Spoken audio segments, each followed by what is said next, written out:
어머니, 이 사과 좀 드셔보세요. 제가 오늘 아침에 백화점 오픈런에서 사온 거잖아요. 며느리 서민지의 목소리가 옥구슬 굴러가듯 낭낭하게 거실을 채우는데 듣는 제 귀가 다 간지러울 지경이었죠.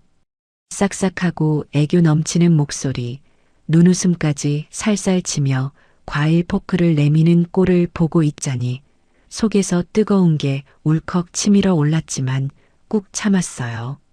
제 앞에는 사돈네 내외가 앉아 있었거든요. 사돈 어른이랑 안사돈이 사람 좋은 웃음을 허허실실 흘리며 그 모습을 흐뭇하게 바라보고 계시는데 제가 거기다 대고 인상을 찌푸릴 수는 없었죠. 안사돈이 제 손을 꼭 잡으며 말했어요. 아유 사부인. 우리 민지가 시집가서 잘할까 걱정이 태산 같았는데 이렇게 친정 엄마 대하듯 살갑게 구는 걸 보니 제가 다 마음이 놓입니다. 다 사부인이 넉넉한 마음으로 품어주신 덕분이에요. 친정 엄마 대하듯이라니요. 저는 속으로 코웃음을 쳤어요. 친정 엄마한테는 저렇게 간도 쓸개도 빼줄 것처럼 굴지 몰라도 저한테는 어림도 없는 소리였죠. 하지만 저는 입꼬리를 억지로 끌어올리며 대답했어요. 네 뭐. 민지가 참 싹싹하죠. 요즘 애들 같지 않게. 그렇죠? 우리 애가 원래 마음이 여리고 착해요. 집에서도 막내라서 귀염만 받고 자라긴 했어도 남 배려할 줄 알고 어른 공경할 줄 아는 아이라니까요. 안사돈의 칭찬이 끝이 없었어요. 며느리는 그 옆에서 수줍은 척 고개를 숙이고 과일을 깎는데 칼놀림이 어찌나 조신한지 평소에 과도 한 번 안 잡고 배달 음식만 시켜 먹던 그 손이 맞나 싶을 정도였죠.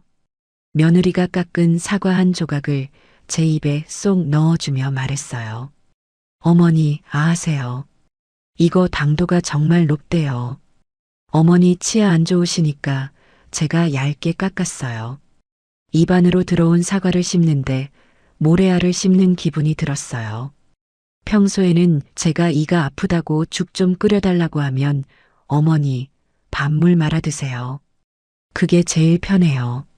하던 애가 사돈 앞이라고 치아 걱정까지 해주는 척을 하니 기가 찰 노릇이었죠.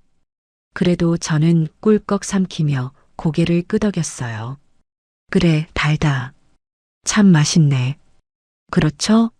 많이 드세요. 사돈 어르신들도 더 드세요. 차도 다 식었네. 제가 따뜻한 걸로 다시 내올게요. 서민지는 자리에서 벌떡 일어나 부엌으로 종종 걸음으로 달려갔어요. 뒷모습만 보면 세상에 둘도 없는 효부였죠. 사돈 어른이 찻잔을 내려놓으며 거들었어요. 우리 사위는 오늘 바빠서 못 왔나 봅니다. 얼굴 보고 가면 좋은데.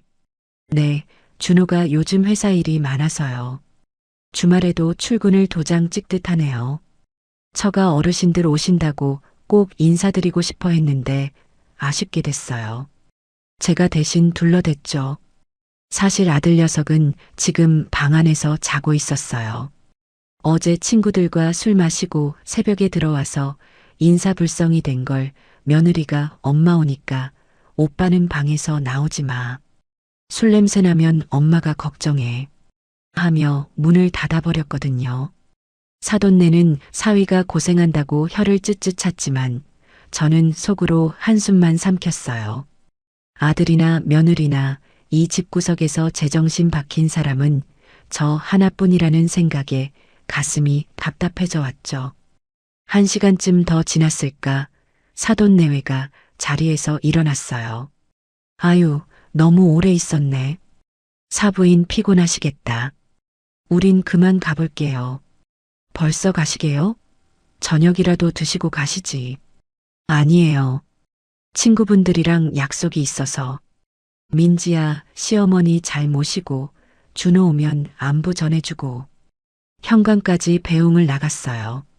서민지는 사돈네 차가 주차장을 빠져나갈 때까지 손을 흔들며 엄마 아빠 조심해서 가요. 전화할게 하며 살가운 인사를 쏟아냈죠. 엘리베이터 문이 닫히고 우리 둘만 남겨진 복도에는 잠시 정적이 흘렀어요. 저는 며느리의 얼굴을 빤히 쳐다봤어요. 방금 전까지 눈꼬리가 휘어지게 웃던 그 얼굴이 현관도어록 비밀번호를 누르는 순간 어떻게 변할지 너무 잘 알고 있었으니까요. 띠로리. 도어록이 풀리고 현관문이 열렸어요. 서민지가 먼저 안으로 쑥 들어가더니 신발을 벗어던지다시피 하고는 깊은 한숨을 내쉬었어요. 하, 진짜 피곤해 죽겠네. 방금 전에 꾀꼬리 같은 목소리는 온데간데였고 짜증이 잔뜩 묻어난 목소리였죠. 그녀는 휙 돌아서서 저를 보지도 않고 거실 쪽으로 걸어가며 툭 내뱉었어요. 어머니, 저 과일 껍질이랑 찻잔 좀 치우세요. 저 친구 만나러 나가야 해서 바쁘거든요. 옷 갈아입고 바로 나갈 거예요.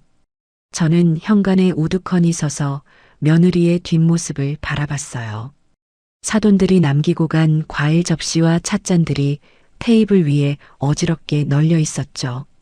방금 전까지 어머니 손 하나 까딱하지 마세요 하던 그 입으로 문 닫히자마자 설거지를 떠넘기는 꼴이라니.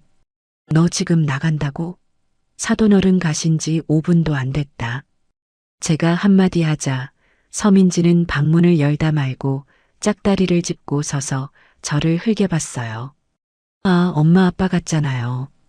그리고 저 오늘 약속 중요해요. 어머니가 집에 계시니까 청소 정도는 하실 수 있잖아요. 그거 힘든 일도 아닌데. 힘든 일이 아니라 너가 어지른 건 너가 치워야지. 그리고 준호 아직 자는데 밥은 안 차려주니? 오빠 깨면 알아서 시켜 먹으라고 하세요. 냉장고에 반찬 있으니까 꺼내 드시던가. 저 늦었어요. 쾅! 방문이 닫히는 소리가 거실을 울렸어요. 저는 허탈한 마음에 헛웃음이 나왔죠. 아들 녀석은 마누라가 저렇게 나가는데도 세상 모르고 코를 골고 있을 테고 며느리는 시어머니를 식모 취급하고 이게 제가 평생 허리띠 졸라매고 키운 자식 농사의 결과인가 싶어서 다리에 힘이 풀렸어요. 소파에 주저앉아 널브러진 사과 껍질을 물끄러미 바라봤죠. 갈변에서 누렇게 변해가는 사과 껍질이 꼭 제 처지 같았어요. 껍질만 쏙 빼먹고 버려지는 그런 거 말이에요. 잠시 후 며느리가 화려한 원피스에 진한 화장을 하고 방에서 나왔어요. 향수 냄새가 진동을 했죠. 나갔다 올게요. 저녁 늦을 거니까 기다리지 마세요. 어디 가는데 저녁까지 먹고 와? 친구들이랑 모임 있다니까요. 꼬치꼬치 캐묻지 좀 마세요. 피곤하게. 서민지는 대답도 듣지 않고 현관문을 열고 나가버렸어요. 쾅 닫힌 철문 너머로 구두굽 소리가 멀어져 갔죠. 집안에는 다시 정막만 감돌았어요. 저는 한숨을 푹 쉬고 자리에서 일어나 테이블을 치우기 시작했어요. 접시를 들고 부엌으로 가서 개수대에 넣는데 속에서 천불이 나서 찬물을 벌컥벌컥 들이켰어요. 설거지를 끝내고 나니 배가 출출했어요. 점심도 사돈네 온다고 긴장해서 제대로 못 먹었거든요. 아들 녀석 깨워서 밥이라도 먹여야겠다 싶어 냉장고 문을 열었죠. 겉보기엔 멀쩡해 보이는 양문형 냉장고였지만 그 속사정은 제가 제일 잘 알았어요. 맨 윗칸 눈높이에 딱 맞는 황금 구역에는 반찬통들이 가지런히 놓여 있었어요.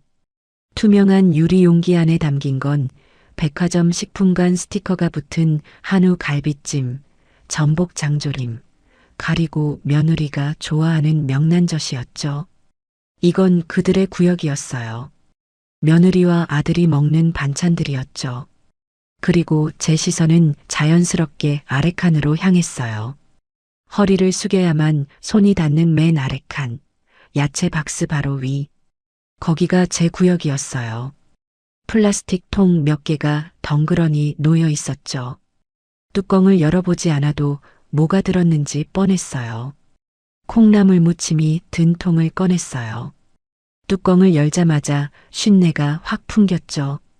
무친 지 일주일은 넘은 것 같았어요. 젓가락으로 뒤적여 보니 아래쪽은 이미 물러서 짓물러 있었고요. 옆에 있는 두부조림은 겉이 말라비틀어져서 딱딱하게 굳어 있었어요. 아, 이것들이 진짜 사람을 뭘로 보고. 기가 차서 말이 안 나왔어요. 지난번에 며느리가 어머니 냉장고 정리 좀 했어요. 어머니 드시기 편하게 아래쪽에 반찬 모아뒀으니까 그거 드세요. 라고 생색을 내던 게 기억났어요. 드시기 편하게 모아둔 게 아니라 먹다 남은 찌꺼기 처박아 둔 거였죠. 유통기한이 지난 두부를 숭덩숭덩 썰어서 대충 고춧가루 뿌려놓은 꼴이라니. 화가 머리끝까지 났지만 일단 증거를 남겨야겠다는 생각이 들었어요. 저는 주머니에서 스마트폰을 꺼냈어요. 예전에 손녀딸한테 배운 대로 카메라 앱을 켰죠. 찰칵, 찰칵. 쉰내 나는 콩나물, 말라비틀어진 두부조림, 그리고 유통기한이 선명하게 찍힌 우유팩까지 하나하나 사진을 찍었어요. 우유는 날짜가 3일이나 지나 있었죠. 그리고 비교를 위해 윗간에 있는 한우 갈비찜과 전복장도 찍었어요. 사진 속에 담긴 극명한 차이를 보고 있자니 헛웃음이 터져 나왔어요. 그때 안방 문이 열리며 부스스한 얼굴에 아들 김준호가 걸어 나왔어요. 머리는 까치집을 짓고 눈은 반쯤 감긴 채로 하품을 쩍 했죠. 아함, 엄마 물 좀 줘요. 목말라 죽겠네. 제 손으로 물 한 잔 떠 마실 줄 모르는 덩치만 큰 애물단지였죠. 저는 식탁 위에 올려둔 쉰내나는 반찬통을 그대로 둔 채 냉장고에서 생수병을 꺼내 식탁에 쾅 내려놓았어요. 너가 따라 마셔. 준호는 의외라는 표정으로 눈을 껌뻑였어요. 평소 같으면 컵에 물 따르고 꿀물까지 타줬을 엄마가 퉁명스럽게 나오니 잠이 좀 깼나 봐요. 엄마 왜 그래요? 아침부터 화났어? 아침은 무슨, 해가 중천에 떴다. 너 처가 어른들 왔다 가신 건 아니? 아, 맞다. 장인어른 오신다고 했지. 갔어요? 아, 민지가 깨우지. 인사도 못 드렸네. 준호는 식탁 의자를 끌어당겨 앉으며 머리를 극적였어요. 그러다 식탁 위에 놓인 반찬통들을 보더니 인상을 찌푸렸죠. 이게 무슨 냄새야? 엄마, 이거 상한 거 아니에요? 그래, 상했다. 냄새는 잘 맡네. 아니, 상한 걸 왜 식탁에 올려놔요? 버려야지. 민지한테 버려달라고 하지. 민지가 나 먹으라고 챙겨준 거다. 아래칸에 고이 모셔놨더구나. 너희 먹는 한우는 윗칸에 있고 제가 먹을 건 이거란다. 제 말에 준호는 흠칫하며 젓가락을 내려놓았어요. 눈동자가 이리저리 굴러가는 게 눈치를 보는 모양새였죠. 하지만 그것도 잠시 준호는 금세 며느리 편을 들기 시작했어요. 에이, 엄마도 참. 민지가 바빠서 깜빡했나 보죠. 일부러 그랬겠어요? 그리고 한우는 저번에 엄마 고기 소화 잘 안 된다고 하셨잖아요. 그래서 우리끼리 먹으려고 둔 거겠지. 너는 너 마누라가 시어머니한테 쉰밥 주는 게 실수로 보이니? 그리고 제가 언제 고기 소화 안 된다고 했어? 저번에 너네끼리 고기 구워 먹을 때 제가 냄새 난다고 방문 닫으라고 한 걸 그렇게 해석한 거 아니냐? 아, 몰라요. 머리 아파. 밥 없어요? 해장 좀 하게. 준호는 대화를 회피하려는 듯 짜증을 내며 밥솥을 열었어요. 하얀 김이 모락모락 올라왔죠. 밥 있네. 엄마는 밥 없다고 그러더니 아들이 밥솥에서 밥을 퍼서 한 숟가락 입에 넣으려는데 제가 소리쳤어요. 그 밥 먹지 마라. 왜요? 배고픈데. 그거 민지가 넣어주려고 새로 한 밥이야. 나한테는 어제 남은 찬밥 데워 먹으라고 하더라. 너는 새밥 먹고 내 애미는 찬밥 먹으라는 게 너네 부부 뜻이냐? 준호는 입에 넣으려던 숟가락을 멈추고 저를 쳐다봤어요. 표정이 미묘하게 일그러졌죠. 미안해서가 아니라 귀찮아서 그런 표정이었어요. 엄마, 찬밥이 건강에 더 좋대요. 저항성 전분인가 뭔가 방송에도 나왔어요. 민지가 엄마 생각해서 그런 건데 왜 그렇게 꼬아서 들으세요? 그냥 드세요 좀. 뭐라고? 건강 생각해서 찬밥을 줘? 그럼 너도 건강 생각해서 이 쉰 콩나물이랑 찬밥 먹어라. 제가 쉰내가 진동하는 콩나물 접시를 아들 앞으로 들이밀었어요. 준호는 질색하며 몸을 뒤로 뺐죠. 아, 냄새. 진짜 왜 이래요? 엄마 노막 났어요? 순간 제 손이 허공에서 멈췄어요. 노망이라니. 내 뱃속으로 나아 기른 아들 입에서 나온 말이 비수처럼 제 가슴에 꽂혔어요. 그래, 내가 노망이 났지. 너 같은 놈을 아들이라고 믿고 사는 내가 정신이 나간 거지. 저는 콩나물 접시를 식탁에 그대로 둔 채 뒤돌아섰어요. 등 뒤에서 아들이 아씨, 밥맛 떨어지게 진짜. 라고 중얼거리는 소리가 들렸지만 저는 대꾸하지 않았어요. 안방으로 들어와 문을 잠가버렸죠. 침대에 털썩 주저앉으니 그제야 참았던 눈물이 핑 돌았어요. 배신감이라고 하기엔 너무 처참하고 슬픔이라고 하기엔 너무 분한 감정이었죠. 스마트폰을 켜서 아까 찍은 사진들을 다시 들여다봤어요. 상한 음식 사진들, 그리고 며느리의 이중적인 태도. 이 모든 게 꿈이 아니라 현실이라는 게 믿기지 않았어요. 거실에서는 아들이 냉장고 문을 다시 여는 소리가 들렸어요. 그리고 전자레인지 돌아가는 소리, 텔레비전 예능 프로그램 소리가 이어졌죠. 그 녀석은 아마 제가 들이민 콩나물은 쓰레기통에 처박고 윗간에 있는 한우 갈비찜을 꺼내 데워 먹고 있을 거예요. 엄마가 방에서 우는지 죽는지 관심도 없는 채로 낄낄거리며 TV를 보고 있겠죠. 저는 책상 서랍에서 낡은 수첩 하나를 꺼냈어요. 예전에 가계부 쓸 때나 쓰던 것이었죠. 볼펜을 꾹 눌러 오늘 날짜와 함께 오늘의 일을 적어 내려갔어요. 글씨를 쓰는 손에 힘이 들어갔어요. 종이가 찢어질 듯 눌렀었죠. 이건 단순한 일기가 아니었어요. 제가 이 집에서 살아남기 위한, 아니, 제 존엄을 찾기 위한 첫 기록이었죠. 거실의 소음과 며느리가 남기고 간 치욕스러운 말들이 머릿속을 맴돌았지만 저는 눈물을 닦고 수첩을 베개 밑 깊숙한 곳에 숨겼어요. 이제부터가 진짜 시작이었으니까요. 다음 날 아침 공기는 무거웠어요.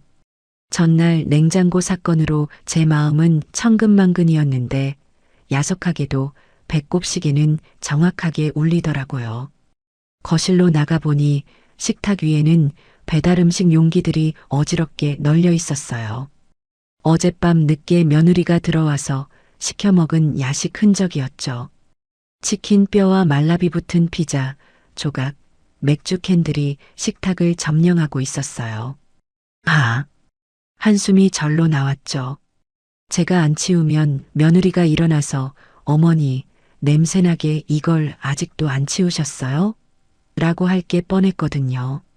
저는 묵묵히 쓰레기를 분리수거함에 넣고 식탁을 행주로 닦았어요.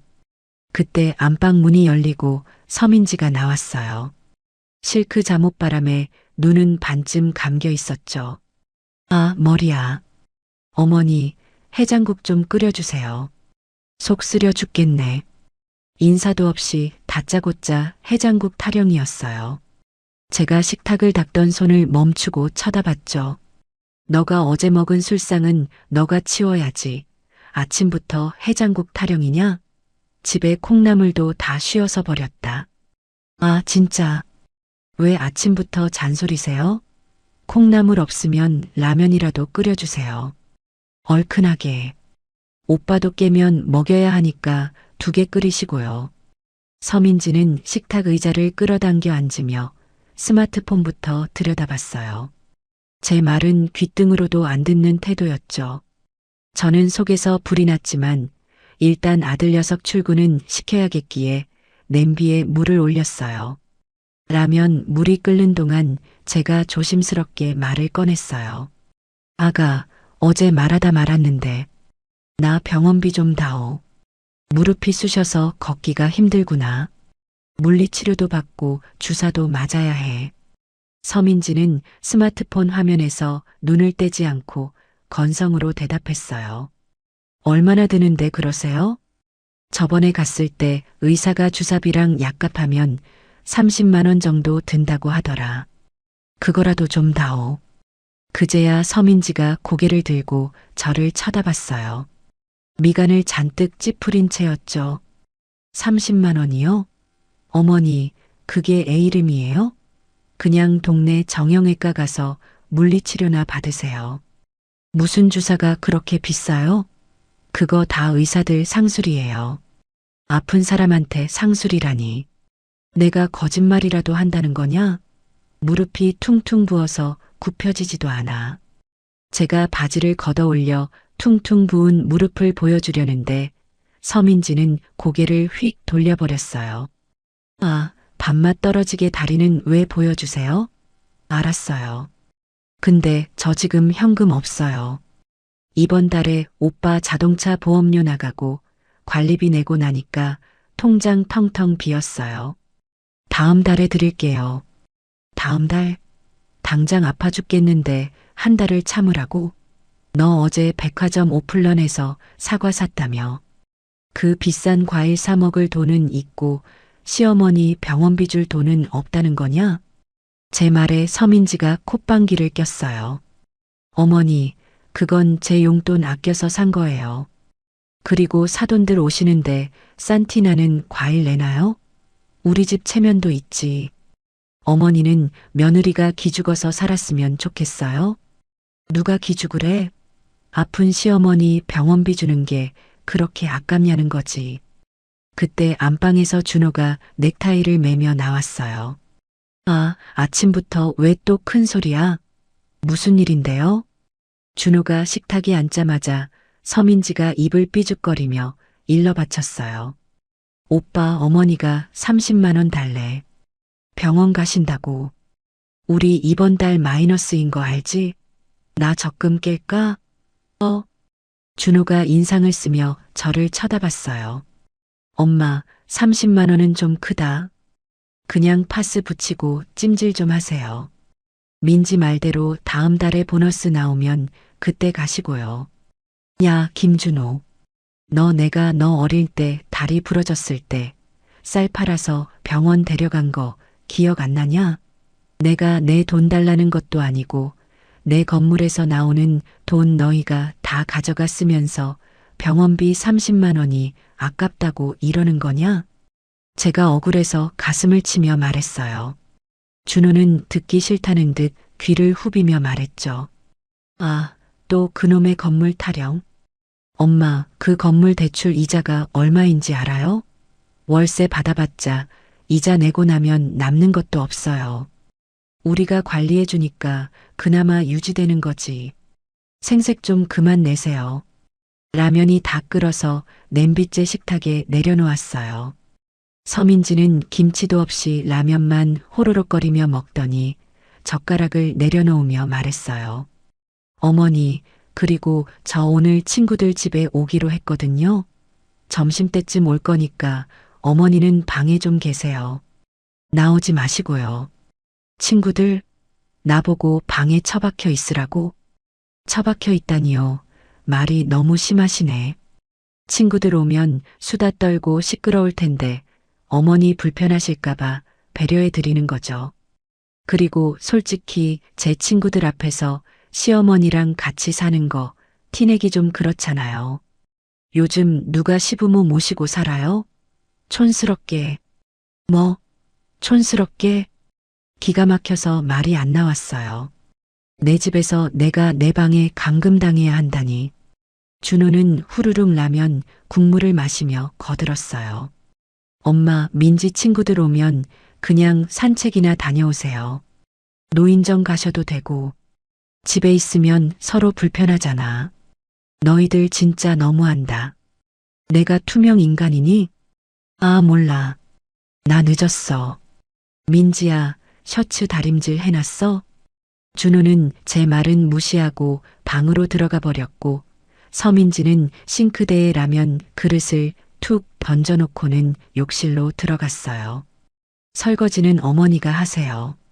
저 손님 맞을 준비해야 하니까. 욕실 문이 닫히고 물소리가 들려왔어요. 저는 식탁에 덩그러니 남은 빛라면 냄비를 바라보며 입술을 깨물었어요. 퉁퉁 부은 무릎이 욱신거렸지만 마음이 더 아파서 무릎 아픈 건 느껴지지도 않았죠. 점심때가 되자 초인종 소리가 요란하게 울렸어요. 민지야, 우리 왔어. 현관문이 열리고 젊은 여자 서너 명이 왁자지껄하게 들어왔어요. 서민지의 목소리가 한 옥타브 높게 들려왔죠. 어머, 얘들아. 어서 와. 웬 선물을 이렇게 사왔어? 저는 안방문을 살짝 열고 틈새로 거실을 내다봤어요. 며느리는 화사한 원피스를 입고 친구들을 맞이하고 있었죠. 친구들이라는 여자들도 하나같이 명품 가방을 하나씩 끼고 화려하게 치장한 모습이었어요. 야, 너네 집 진짜 넓다. 역시 강남 건물주 며느리는 다르네. 한 친구가 거실을 둘러보며 감탄하자 서민지가 손사래를 쳤어요. 아유, 아니야. 이 집 명의는 아직 어머니 거야. 근데 뭐 관리랑 세금은 우리가 다 내니까 사실상 우리 집이지. 어머니는 그냥 명목상 주인이고. 그래도 그게 어디야. 나중에 다 너네 거 될 거 아냐. 부럽다 얘. 자기들끼리 샴페인을 터뜨리고 깔깔거리며 웃는데 제 가슴이 철렁 내려앉았어요. 명목상 주인이라는 말이 비수처럼 꽂혔거든요. 그때 한 친구가 물었어요. 근데 시어머니는? 안 계셔? 응, 노인정 가셨어. 저녁 때나 들어오실 거야. 신경 쓰지 마. 서민지가 아무렇지 않게 거짓말을 했어요. 저는 방 안에 숨죽이고 앉아 있었죠. 나가지도 못하고 화장실도 못 가고 내 집에서 도둑고양이처럼 숨어 있어야 하는 처지가 서러워서 눈물이 핑 돌았어요. 그때였어요. 야, 민지야. 나 화장실 좀. 한 친구가 화장실 쪽으로 가다가 제 방문을 벌컥 열어젖혔어요. 어머, 깜짝이야. 그 여자가 비명을 질렀고 거실에 있던 시선들이 일제히 제 방으로 쏠렸어요. 저는 당황해서 엉거주춤 일어났죠. 서민지의 얼굴이 순식간에 흑빛이 되었어요. 어머니, 안 나가셨어요? 서민지가 당황한 기색을 숨기며 물었어요. 친구들은 어머 계셨구나 하며 어색하게 인사를 했죠. 그 정적을 깨고 서민지가 뻔뻔하게 말했어요. 아, 어머니 몸이 좀 안 좋으셔서 쉬신다고 했지. 깜빡했네. 얘들아, 인사드려. 우리 시어머니. 친구들은 건성으로 고개를 까닥하고는 다시 거실로 나가버렸어요. 서민지가 제 방으로 성큼성큼 들어오더니 목소리를 낮춰 쏘아붙였어요. 어머니, 왜 방문을 안 잠그고 계세요? 놀랐잖아요. 쥐 죽은 듯이 계시라니까. 내 집에서 내가 문도 마음대로 못 여냐? 그리고 노인정 갔다고 거짓말은 왜 해? 아, 친구들이 불편해한다고요. 제발 눈치 좀 챙기세요. 문 잠그고 나오지 마세요. 화장실 가고 싶으면 참으시고요. 서민지는 방문을 쾅 닫고 나가버렸어요. 거실에서는 다시 웃음소리가 들려왔지만 분위기는 아까랑 좀 달랐어요. 친구들이 수군거리는 소리가 들렸죠. 야, 민지 시어머니 눈빛 장난 아니다. 무섭게 생기셨네. 그러게. 민지 너 시집살이 하는 거 아냐? 무슨 시집살이? 내가 다 휘어잡고 사는데. 저 노인네 힘도 없어서 나한테 꼼짝 못해. 너네도 봤잖아. 찍소리도 못하는 거. 서민지의 목소리가 제 고막을 찢는 것 같았어요. 노인네, 꼼짝 못해. 이게 며느리가 친구들에게 저를 묘사하는 말들이었죠. 저는 떨리는 손으로 귀를 막았어요. 더 이상 듣고 싶지 않았거든요. 한참 뒤 거실이 조용해졌어요. 친구들이 돌아간 모양이었죠. 저는 목이 말라 부엌으로 나갔어요. 식탁 위에는 친구들이 먹다 남은 케이크며 과일들이 너저분하게 널려 있었어요. 서민지는 소파에 누워 스마트폰을 하고 있었죠. 어머니, 나오셨어요? 이거 좀 치워주세요. 저 너무 피곤해서 못 치우겠어요. 또 설거지 당번이었어요. 저는 아무 말 없이 식탁을 치우기 시작했어요. 케이크 접시를 치우는데 반쯤 남은 케이크 조각이 눈에 들어왔어요. 달콤한 생크림 냄새가 코를 찔렀죠. 점심도 굶은 터라 배가 고파서 저도 모르게 포크를 들어 케이크를 한 입 먹으려 했어요. 어머, 어머니 뭐 하세요? 서민지가 벌떡 일어나 소리쳤어요. 남은 거 버리기 아까워서 한 입 먹으려고 했다. 왜? 아우, 더러워 진짜. 남이 먹다 남긴 침 묻은 걸 드시고 싶으세요? 거지근성 진짜 못 버리시네. 그거 그냥 음식물 쓰레기통에 버리세요. 새 거 사드릴 테니까 좀 품위 있게 사세요, 제발. 거지근성. 그 단어에 제 손에서 포크가 미끄러져 바닥에 떨어졌어요. 쨍그랑 소리가 났지만 제 마음이 깨지는 소리보다는 작았죠. 그래, 내가 거지다. 내 집 내주고 내 돈 내주고 며느리한테 밥 얻어먹으려고 눈치 보는 거지가 바로 나다. 저는 나직하게 읊조리며 먹다 남은 케이크를 쓰레기통에 처박았어요. 서민지는 제 말에 대꾸할 가치도 없다는 듯 다시 폰을 보며 킬킬거렸죠. 이틀 뒤 사건이 터졌어요. 제가 잠깐 시장에 다녀온 사이였죠. 집에 들어왔는데 현관 앞에 재활용 쓰레기 봉투가 크게 놓여 있었어요. 무심코 지나치려다 봉투 밖으로 삐져나온 낯익은 천조각을 발견했죠. 그건 제 남편 준호 아범이 살아생전 즐겨 입던 낡은 가디건이었어요. 아범 죽고 나서 유품으로 남겨두고 가을마다 제가 꺼내서 냄새를 맡아보곤 하던 소중한 옷이었죠. 놀라서 봉투를 뒤져보니 가디건뿐만 아니라 제가 아끼던 자개 보석함, 옛날 사진첩까지 죄다 쓰레기 봉투 안에 처박혀 있는 게 아니겠어요?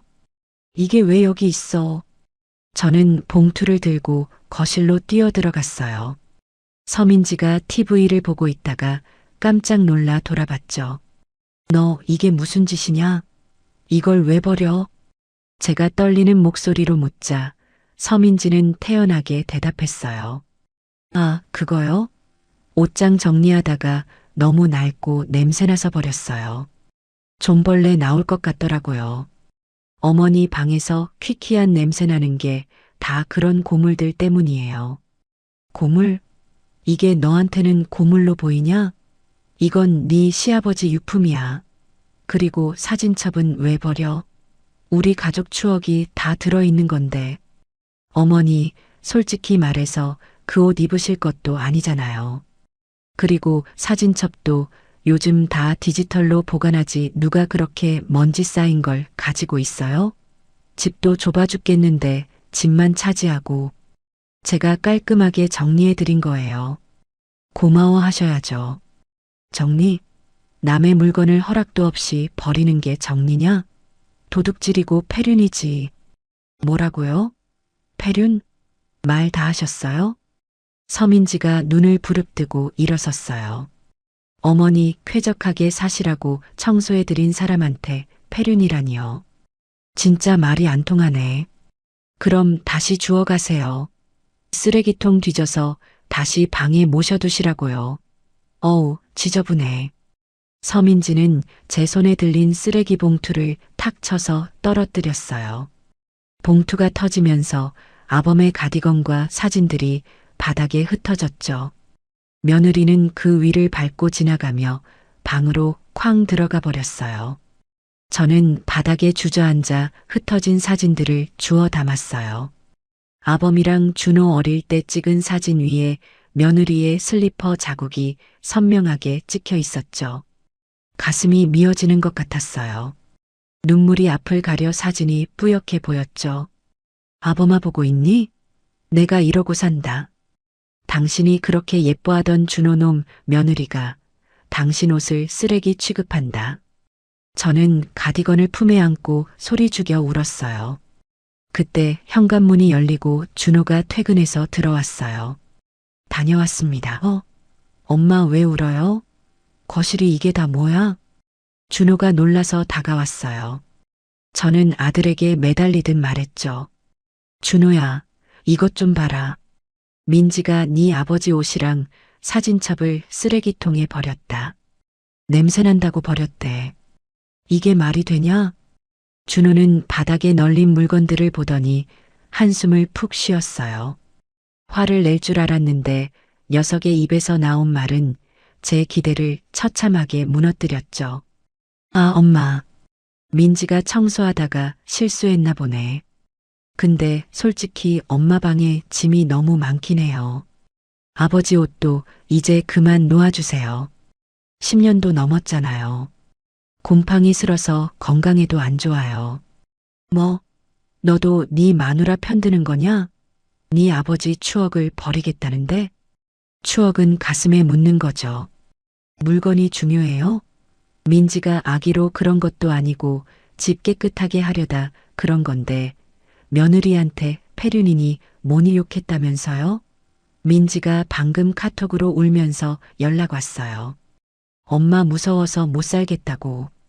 울어? 울고 싶은 건 나다, 이놈아. 그만 좀 하세요, 제발. 나 회사에서 일하고 와서 피곤해 죽겠는데 집에 오면 엄마랑 민지랑 싸우는 꼴이나 보고. 지긋지긋해 진짜.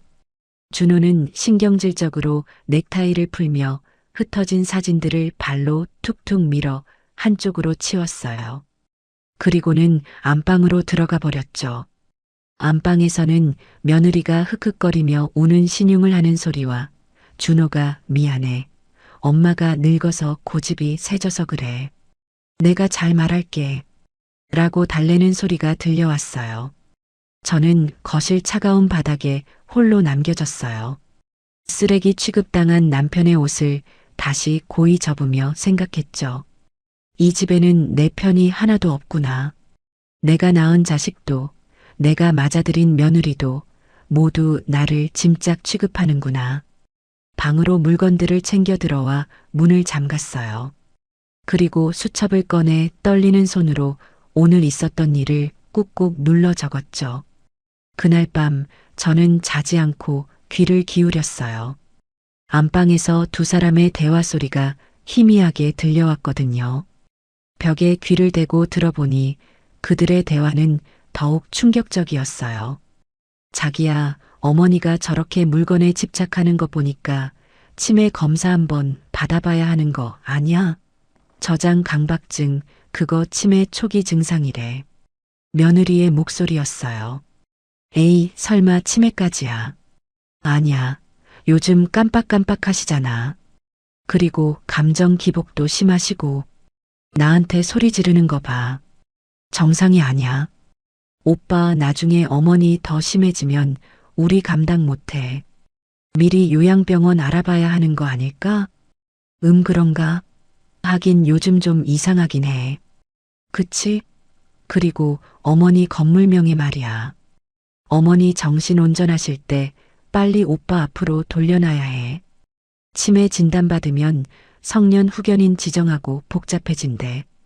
내일 다시 한번 말해봐. 알았어. 타이밍 봐서 얘기할게. 저는 입을 틀어막았어요. 나를 치매 환자로 몰아서 요양원에 쳐넣고 건물을 뺏을 궁리를 하고 있었던 거예요. 낮에 벌어진 쓰레기 소동도 저를 예민하고 이상한 노인네로 만들기 위한 빌드업이었을지도 모른다는 생각이 들자 소름이 돋았어요. 무릎에 파스를 붙이며 저는 거울 속에 제 얼굴을 바라봤어요. 주름진 얼굴, 헝클어진 머리. 영락없는 힘없는 노파였죠. 하지만 제 눈빛만은 살아있었어요. 그래, 너희가 나를 정신 나간 노인 취급하겠다 이거지.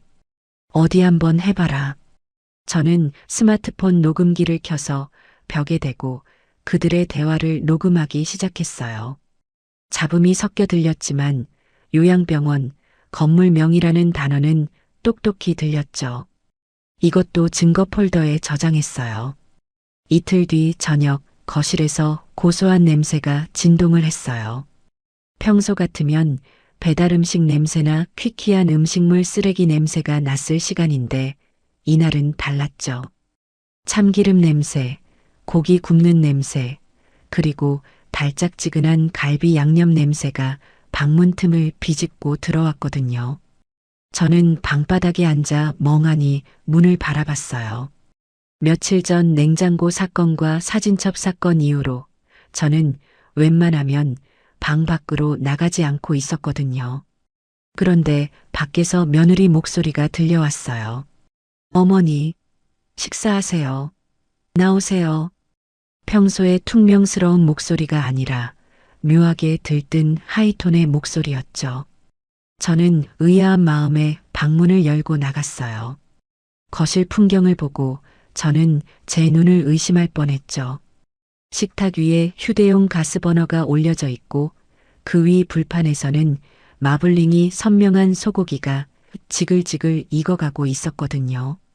상추며 깻잎, 파절이까지 완벽하게 세팅된 그야말로 진수성찬이었어요. 아들 준호는 이미 자리에 앉아 고기를 뒤집고 있었고 며느리는 부엌에서 쟁반을 들고 나오며 활짝 웃었어요. 어머니, 뭐 하세요? 얼른 앉으세요. 오늘 한우 툭불이에요. 오빠가 큰맘 먹고 사왔어요. 한우? 이게 무슨 일이냐? 내 생일도 아니고. 에이, 꼭 무슨 날이어야 고기 먹나요? 어머니 요즘 기운도 없으신 것 같고 지난번 일도 있고 해서 죄송해서 준비했어요. 제가 그때 좀 예민했잖아요. 화 푸세요, 어머니. 서민지가 제 팔을 잡아 끌어 상석에 앉혔어요. 의자까지 빼주는 과도한 친절에 오히려 등골이 서늘해졌죠. 며느리는 제 앞접시에 잘 익은 고기 한 점을 올려주며 말했어요. 자, 드세요. 입에서 살살 녹을 거예요. 저는 젓가락을 들었지만 선뜻 입으로 가져가기가 망설여졌어요.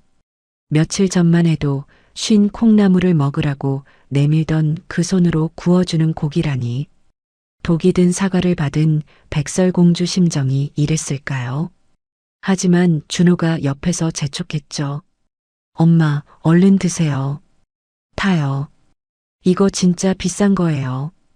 100g에 3만 원이 넘는다고요. 저는 고기를 입에 넣었어요. 육즙이 터져나오고 부드럽게 씹혔지만 목구멍으로 넘기는 건 모래알을 삼키는 것처럼 힘들었죠. 제가 우물거리는 모습을 보며 부부는 자기들끼리 눈빛을 교환했어요. 며느리가 헛기침을 하며 입을 열었죠. 오빠, 고기만 먹으니까 좀 퍽퍽하다. 와인이라도 한잔 할까? 어머니도 한 잔 받으세요. 혈액순환에 좋대요. 서민지는 찬장에서 먼지 쌓인 와인잔을 꺼내오더니 콸콸 따랐어요. 붉은 액체가 잔에 채워지는 걸 보며 저는 직감했죠. 오늘 이 밥상은 공짜가 아니라는 것을요. 이 비싼 고기와 와인값보다 더 비싼 대가를 요구할 것이 분명했어요. 고기가 몇 점 사라지고 분위기가 무르익을 때쯤이었어요. 준호가 쌈을 싸먹다 말고 젓가락을 내려놓으며 쭈뼛거렸어요. 저기 엄마, 드릴 말씀이 좀 있는데. 올 것이 왔구나 싶어 저도 젓가락을 내려놓고 아들을 쳐다봤어요. 그래, 무슨 말이냐? 해봐라. 그게 요즘 경기도 안 좋고 세금 문제도 있고 해서 알아봤는데요. 엄마 명의로 된 그 상가 건물 있잖아요. 준호가 말끝을 흐리자 서민지가 치고 들어왔어요. 어머니, 솔직히 말씀드릴게요. 그 건물 지금 어머니 명의로 되어 있어서 종합부동산세니 뭐니 세금만 엄청나게 나오잖아요. 저희가 계산을 해봤는데 나중에 어머니 돌아가시고 나서 상속받으려면 상속세가 어마어마하대요. 거의 절반을 나라에 떼인다더라고요. 그래서 말인데요. 어머니 건강하실 때 미리 준호 씨 명의로 증여를 해주시는 게 훨씬 이득이에요. 증여세가 상속세보다 절세할 수 있는 구간이 있거든요. 그리고 명의가 오빠 앞으로 되어 있어야 담보대출 연장하기도 쉽고 건물 관리하기도 편하고요. 저는 기가 차서 헛웃음이 나왔어요. 고작 이거였어요.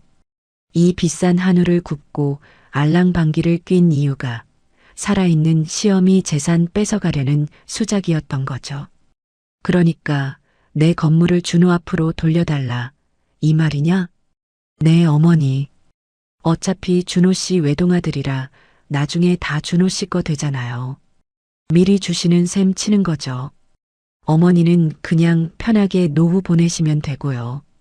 저희가 매달 용돈 지금보다 2배로 드릴게요. 약속해요. 서민지의 눈이 탐욕스럽게 번들거렸어요. 저는 물잔을 들어 입을 축이고는 단호하게 말했죠. 안 된다. 거절이 떨어지자마자 식탁 분위기가 순식간에 얼어붙었어요. 며느리의 웃음기가 싹 가셨죠. 준호가 당황해서 물었어요. 왜요? 엄마, 저희가 다 알아보고 하는 소리라니까요. 그게 우리 집안 전체를 위해서 이득이라니까? 이득은 무슨 이득이냐? 그 건물은 내 노후 자금이다.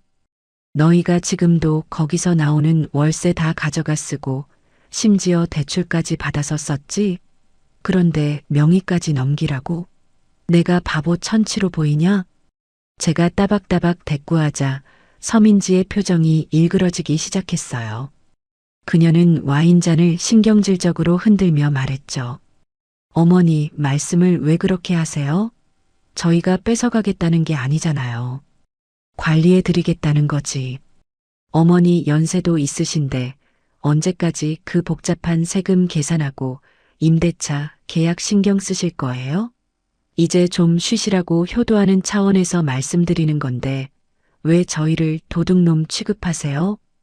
효도? 야, 웃기지도 않는 소리 마라. 효도하는 놈들이 시어머니 밥상에 쉰내 나는 콩나물 올리냐? 효도하는 놈들이 시아버지 유품을 쓰레기통에 처박아? 너희가 원하는 건 내가 아니라 내 돈이지. 제 말에 서민지가 쾅 하고 식탁을 내리쳤어요.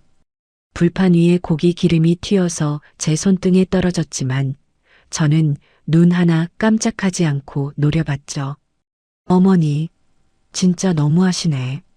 지난번 일은 실수라고 사과드렸잖아요. 그리고 콩나물 그거 저도 먹어요. 어머니만 피해자인 척, 비련의 여주인공인 척 좀 하지 마세요. 저희도 힘들어요.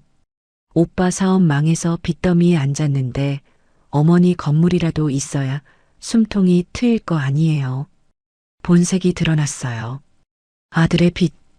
결국 그거였죠. 준호가 옆에서 기어들어가는 목소리로 거들었어요. 엄마 사실 이번 달 이자 못 내면 신용불량자 돼요. 건물이 제 명의로 되어야 추가 대출이 나온대요. 한 번만 살려주세요. 네. 엄마가 저 안 도와주면 저 정말 끝장이에요. 뭐? 끝장? 야, 이 못난 놈아. 너 사업한다고 말아먹은 돈이 얼마냐? 그때도 내가 보증 서줬다가 갚느라 등골이 휘었다. 그런데 또 대출을 받아? 너가 사람이냐? 아, 그러니까 이번이 마지막이라니까요. 이번만 막으면 재기할 수 있어요. 엄마는 아들이 죽게 생겼는데 건물이 중요해요? 자식보다 돈이 중요하냐고요. 준호가 빵소리를 지르며 머리를 감싸쥐었어요. 그 모습을 보니 가슴이 찢어지는 것 같았지만 이번만큼은 물러설 수 없었어요. 건물을 넘기는 순간 저는 이 집에서 짐짝 취급을 넘어 길거리에 나앉게 될 게 뻔했으니까요. 그래, 중요하다. 나는 그 건물 없으면 너희한테 밥 한 끼도 못 얻어먹을 텐데 그게 내 목숨줄이다. 죽어도 못 넘긴다. 정돈이 필요하면 너희가 나가서 막노동이라도 해라. 사지 멀쩡한 놈들이 왜 늙은 어미 등골을 못 빼먹어서 안달이냐. 제 단호한 태도에 서민지가 자리에서 벌떡 일어났어요. 얼굴이 불그락푸르락해져서는 삿대질을 해대기 시작했죠. 와 진짜 독하시네. 어머니 그렇게 욕심 부리시다가 나중에 어떻게 되시는지 아세요? 늙고 병들면 누가 어머니 수발될 것 같아요? 저예요 저. 오빠는 남자라 못해요. 결국 며느리인 제가 똥 기저귀 갈고 밥 떠먹여 드려야 한다고요. 그런데 저한테 이렇게 모질게 구시고 나중에 제 얼굴 어떻게 보시려고 그래요? 너가 내 기저귀를 갈아? 지나가던 소가 웃겠다. 너는 내 밥그릇에 찬밥 던져주는 것도 아까워하는 애야. 내가 병들면 제일 먼저 고려장 지낼 애가 너라고. 말 다 하셨어요? 좋아요. 어디 한번 끝까지 가보죠. 건물 끝까지 안 주시겠다 이거죠? 그럼 앞으로 생활비도 각자 해결해요. 저희도 이제 어머니 부양 못해요. 밥도 어머니가 차려 드시고 빨래도 어머니가 하세요. 난방비, 전기세도 3분의 1로 딱 나눠서 청구할 테니까 그런 줄 아세요. 서민지는 분을 이기지 못하고 식탁 위에 있던 쌈 채소 바구니를 싱크대에 집어 던졌어요. 상추와 깻잎이 바닥에 흩날렸죠. 준호 씨, 일어나. 고기고 뭐고 다 치워. 어머니는 돈 많으시니까 나가서 사드시라고 해. 준호는 어쩔 줄 몰라 하며 저와 아내를 번갈아 보다가 결국 며느리의 등살에 밀려 자리에서 일어났어요. 엄마, 그냥 좀 해주지 그랬어요. 민지 화나면 진짜 무서운데 나도 모르겠다. 준호는 도망치듯 안방으로 들어가 버렸어요. 서민지는 거칠게 그릇들을 걷어치우기 시작했죠. 달그락 쨍그랑 그릇 부딪히는 소리가 시위하듯 요란했어요. 저는 그 자리에 앉아 묵묵히 흩어진 상추잎 하나를 집어들었어요. 치사하고 더러워서 안 먹는다. 너희들 마음대로 해라. 저는 방으로 들어와 문을 꽉 잠갔어요. 심장이 쿵쾅거려서 터질 것만 같았죠. 다리가 후들거려 침대에 주저앉았어요. 밖에서는 서민지가 소리 지르는 소리가 들렸어요. 오빠는 왜 꿀먹은 벙어리처럼 있어? 엄마한테 더 강하게 말했어야지. 우리가 당장 길바닥에 나앉게 생겼는데. 알았어. 나도 타이밍 보고 있었잖아. 엄마가 저렇게 완강하신데 어떡해. 몰라. 난 이제 시어머니 취급 안 할 거야. 두고 봐. 제 발로 건물 내놓게 만들 테니까. 벽 너머로 들리는 며느리의 표독스러운 목소리가 제 귓속을 파고들었어요. 제 발로 건물 내놓게 만들겠다. 이건 선전포고였죠. 이제부터 진짜 전쟁이 시작된 거예요. 저는 책상 서랍에서 수첩을 꺼냈어요. 손이 너무 떨려서 글씨가 지렁이처럼 삐뚤빼뚤 써졌어요. 한우 저녁 식사, 아들과 며느리의 건물 증여 요구, 거절하자 본색을 드러냄, 부양 거부 선언과 협박. 수첩을 덮고 나서 스마트폰을 확인했어요. 아까 식사 시작할 때부터 켜놓았던 녹음 앱이 여전히 돌아가고 있었죠. 정지 버튼을 누르자 저장되었습니다라는 문구가 떴어요. 녹음된 목소리는 현장에서 들을 때보다 더 날카롭고 비열하게 들렸어요. 저는 이 파일의 이름을 건물 요구 협박이라고 저장해서 증거 폴더에 넣었어요. 그날 밤 저는 화장실에 가고 싶었지만 꾹 참았어요. 거실로 나가면 며느리와 마주칠까봐 그게 무서워서가 아니라 더러워서 피하고 싶었거든요. 목이 말라 입술이 바짝바짝 탔지만 내 방에 있는 미지근한 생수 한 병으로 버텼어요. 창밖에는 비가 내리기 시작했어요. 아들 준호의 말이 계속 귓가에 맴돌았어요. 정말 끝장이에요. 그 말이 협박인 줄 알면서도 어미 된 마음 한구석이 아려오는 건 어쩔 수 없더라고요. 하지만 마음을 다잡아야 했어요. 지금 약해지면 저도 죽고 아들도 망하는 길이니까요. 저는 베개 밑에 숨겨둔 인감 도장을 꺼내 손에 꼭 쥐었어요. 차가운 도장의 감촉이 제게 현실을 일깨워줬죠. 이것만큼은 절대 뺏기지 않으리라. 내 목에 칼이 들어와도 이건 지키리라. 새벽 2시가 넘어서야 거실 불이 꺼지는 소리가 들렸어요. 저는 그제야 조심스럽게 방문을 열고 화장실로 갔어요. 거울 속에 비친 제 모습은 며칠 사이 10년은 더 늙어 보였어요. 퀭한 눈, 거칠어진 피부. 하지만 눈동자 깊은 곳에는 도끼가 서려 있었죠. 세수를 하고 나오는데 냉장고에 붙어 있는 포스트잇이 보였어요. 며느리의 뾰족한 글씨체였죠. 냉장고 음식 건드리지 마세요. 저희 돈으로 산 겁니다. 저는 헛웃음을 삼키며 포스트잇을 떼어 구겨버렸어요. 그리고 냉장고 문을 열어 제가 사다 놓았던 생수를 꺼내 마셨죠. 물 한 모금이 식도를 타고 넘어가며 차갑게 제 속을 식혀주었어요. 그래, 너가 이렇게 나온다 이거지. 저는 구겨진 포스트잇을 쓰레기통에 버리지 않고 챙겨서 방으로 들어왔어요. 이것도 증거였으니까요.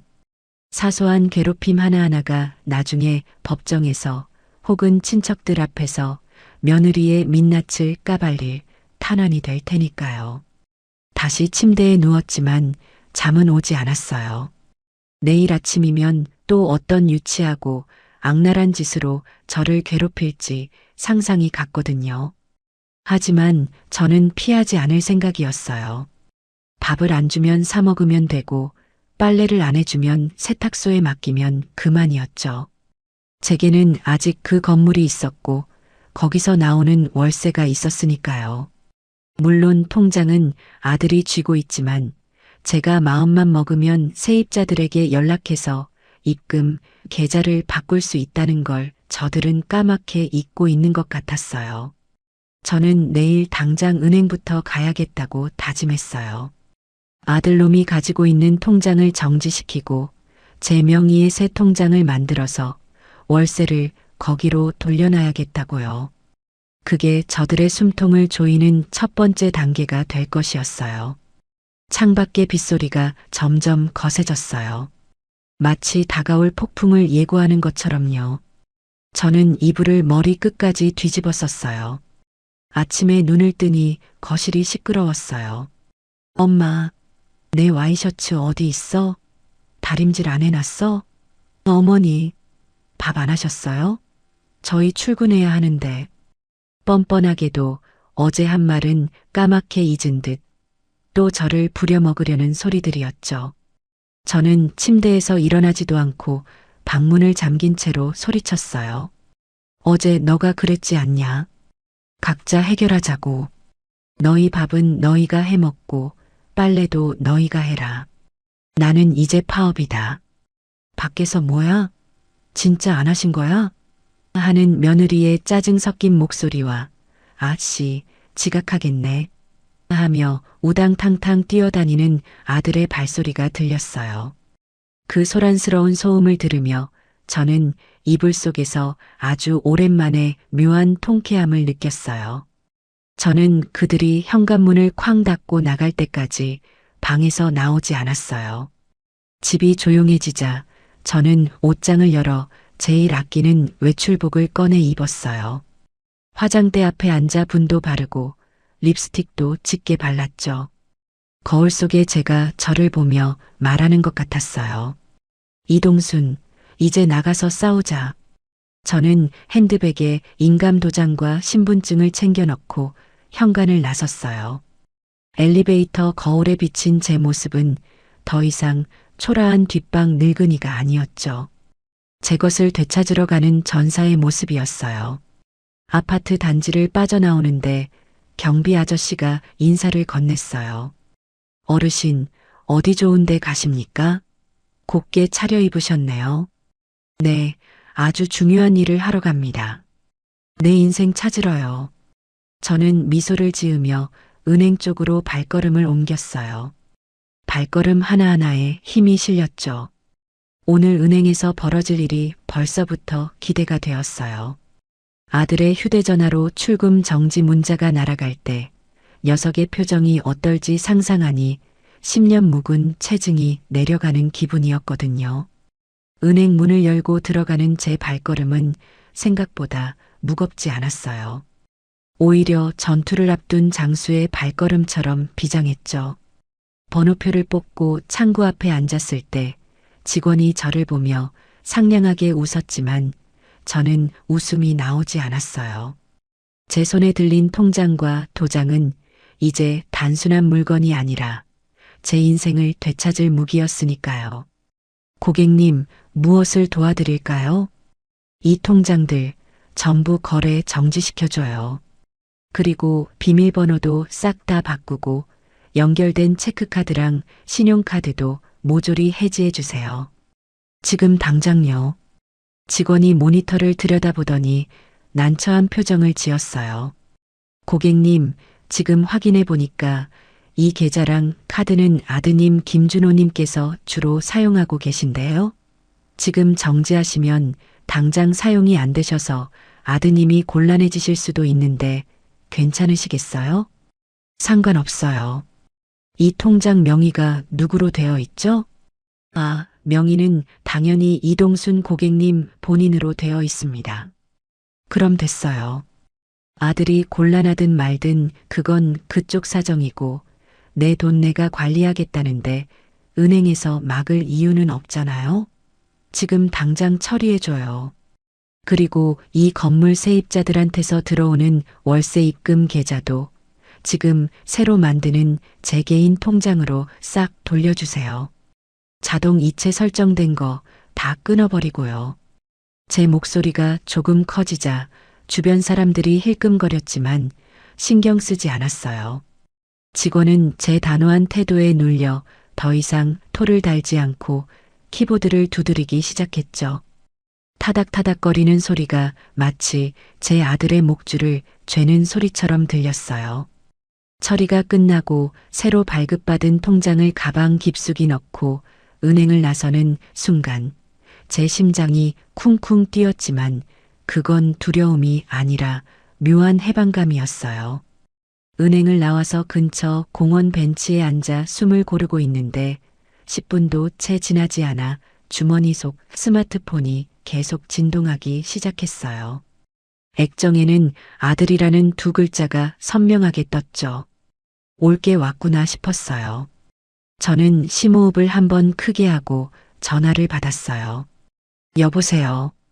엄마, 지금 뭐 하신 거예요? 카드가 안 긁혀요. 거래 정지라니 그게 무슨 말이에요? 수화기 너머로 아들의 다급하고 짜증 섞인 비명이 고막을 때렸어요. 주변이 시끄러운 걸 보니 식당이나 카페인 것 같았죠. 내가 말했잖니. 내 돈은 내가 관리하겠다고. 너희가 나 부양 못하겠다고 선언했으니 나도 내 살 길 찾아야 하지 않겠어? 아니, 그래도 상의는 하고 하셨어야죠. 저 지금 거래처 사람이랑 점심 먹고 결제하려는데 카드가 막혀서 한도 초과라고 뜨는 바람에 제가 얼마나 개망신 당했는지 알아요? 직원이 카드를 2번이나 긁었다고요. 창피해서 진짜. 망신은 너가 당한 거고 내 알 바 아니다. 너는 네 체면만 중요하고 네 애미가 집에서 쉰밥 먹는 건 안 중요하더냐? 아 진짜. 엄마, 지금 장난칠 때가 아니에요. 당장 풀어줘요. 이따가 저녁에 마트도 가야 하고 기름도 넣어야 하는데 어떡하라고요? 민지 알면 난리 난다고요. 민지 난리 나는 건 너가 알아서 수습해라. 그리고 앞으로 월세는 내가 직접 받는다. 세입자들한테는 내가 이미 문자 다 돌렸다. 이번 달부터 바뀐 계좌로 넣으라고. 생활비랑 공과금 3분의 1로 나누자고 너희가 그랬지? 이번 달 관리비 고지서 나오면 내 방문 밑으로 밀어넣거라. 딱 내 몫만 계산해서 현금으로 줄 테니까. 끊는다. 엄마, 엄마, 여보세요. 아들의 고함을 뒤로하고 저는 전화를 뚝 끊어버렸어요. 그리고 혹시나 다시 걸려올까봐 아예 전원을 꺼버렸죠. 손이 부들부들 떨려왔지만 속은 10년 묵은 체증이 내려가는 것처럼 시원했어요. 평생 아들 뒷바라지하느라 내 것이라고는 하나도 없이 살았는데 이제야 비로소 제 것을 찾은 기분이었죠. 저녁이 되어 집으로 돌아가니 집안 분위기는 그야말로 시베리아 벌판이었어요. 현관문을 열자마자 냉기가 확 끼쳐왔죠. 거실 소파에는 며느리가 팔짱을 끼고 도끼 눈을 뜬 채 앉아 있었고 아들은 안절부절 못하며 서성거리고 있었어요. 오셨어요? 대단하시네, 진짜. 아들 사업 자금줄을 그렇게 하루아침에 끊어버리시고 밥이 목구멍으로 넘어가세요? 며느리가 비아냥거리는 말투로 공격을 시작했어요. 사업 자금? 내 노후 자금 갉아먹는 게 사업이냐? 너희가 먼저 시작한 싸움이다. 나는 정당방위한 것뿐이야. 정당방위요?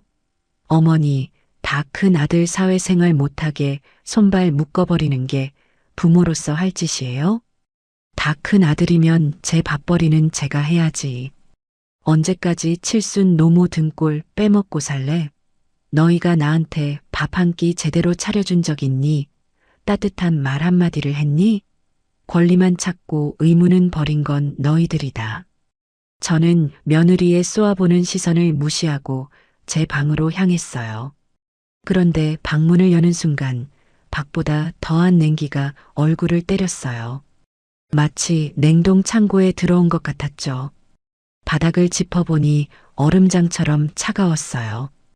보일러 조절기를 확인해 보니 전원이 꺼져 있더라고요. 이게 뭐냐? 내 방 보일러 왜 껐어? 제가 거실로 나와 따지자 며느리는 스마트폰을 만지작거리며 눈도 마주치지 않고 대답했어요. 아, 그거요? 어머니가 그러셨잖아요. 공과금 3분의 1만 내신다고. 그래서 어머니 방 난방은 껐어요. 저희는 추위 많이 타서 거실이랑 안방은 틀어야겠고 어머니 방까지 틀면 가습이 많이 나오니까요. 아껴야죠. 어머니 돈도 많으신데 옷 껴입고 계세요. 노인들은 몸에 열 많다면서요. 뭐? 노인들이 몸에 열이 많아? 너 지금 나 얼어 죽으라는 거냐? 5월이라도 밤에는 추워. 어머, 죽으라니요. 말씀이 너무 심하시네. 그냥 절약하자는 거죠. 돈줄 끊으셨으니 저희도 허리띠 졸라매야죠. 꼬우시면 다시 통장 푸시던가요. 아니면 어머니 방에 전기난로라도 하나 사서 쓰세요. 전기세는 따로 청구할 테니까. 기가 막혀서 말이 안 나왔어요. 아들놈을 쳐다봤지만 녀석은 며느리 눈치를 보느라 고개를 푹 숙이고 있었어요.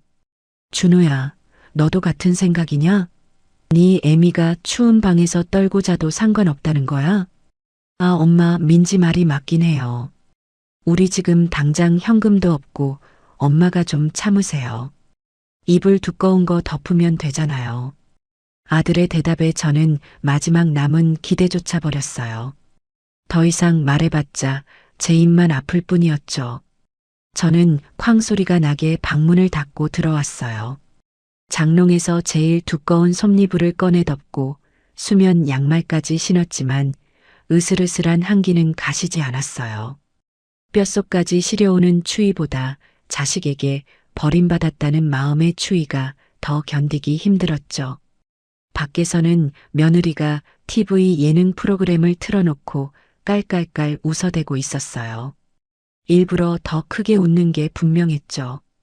저 들으라고, 약 오르라고 그러는 거였어요.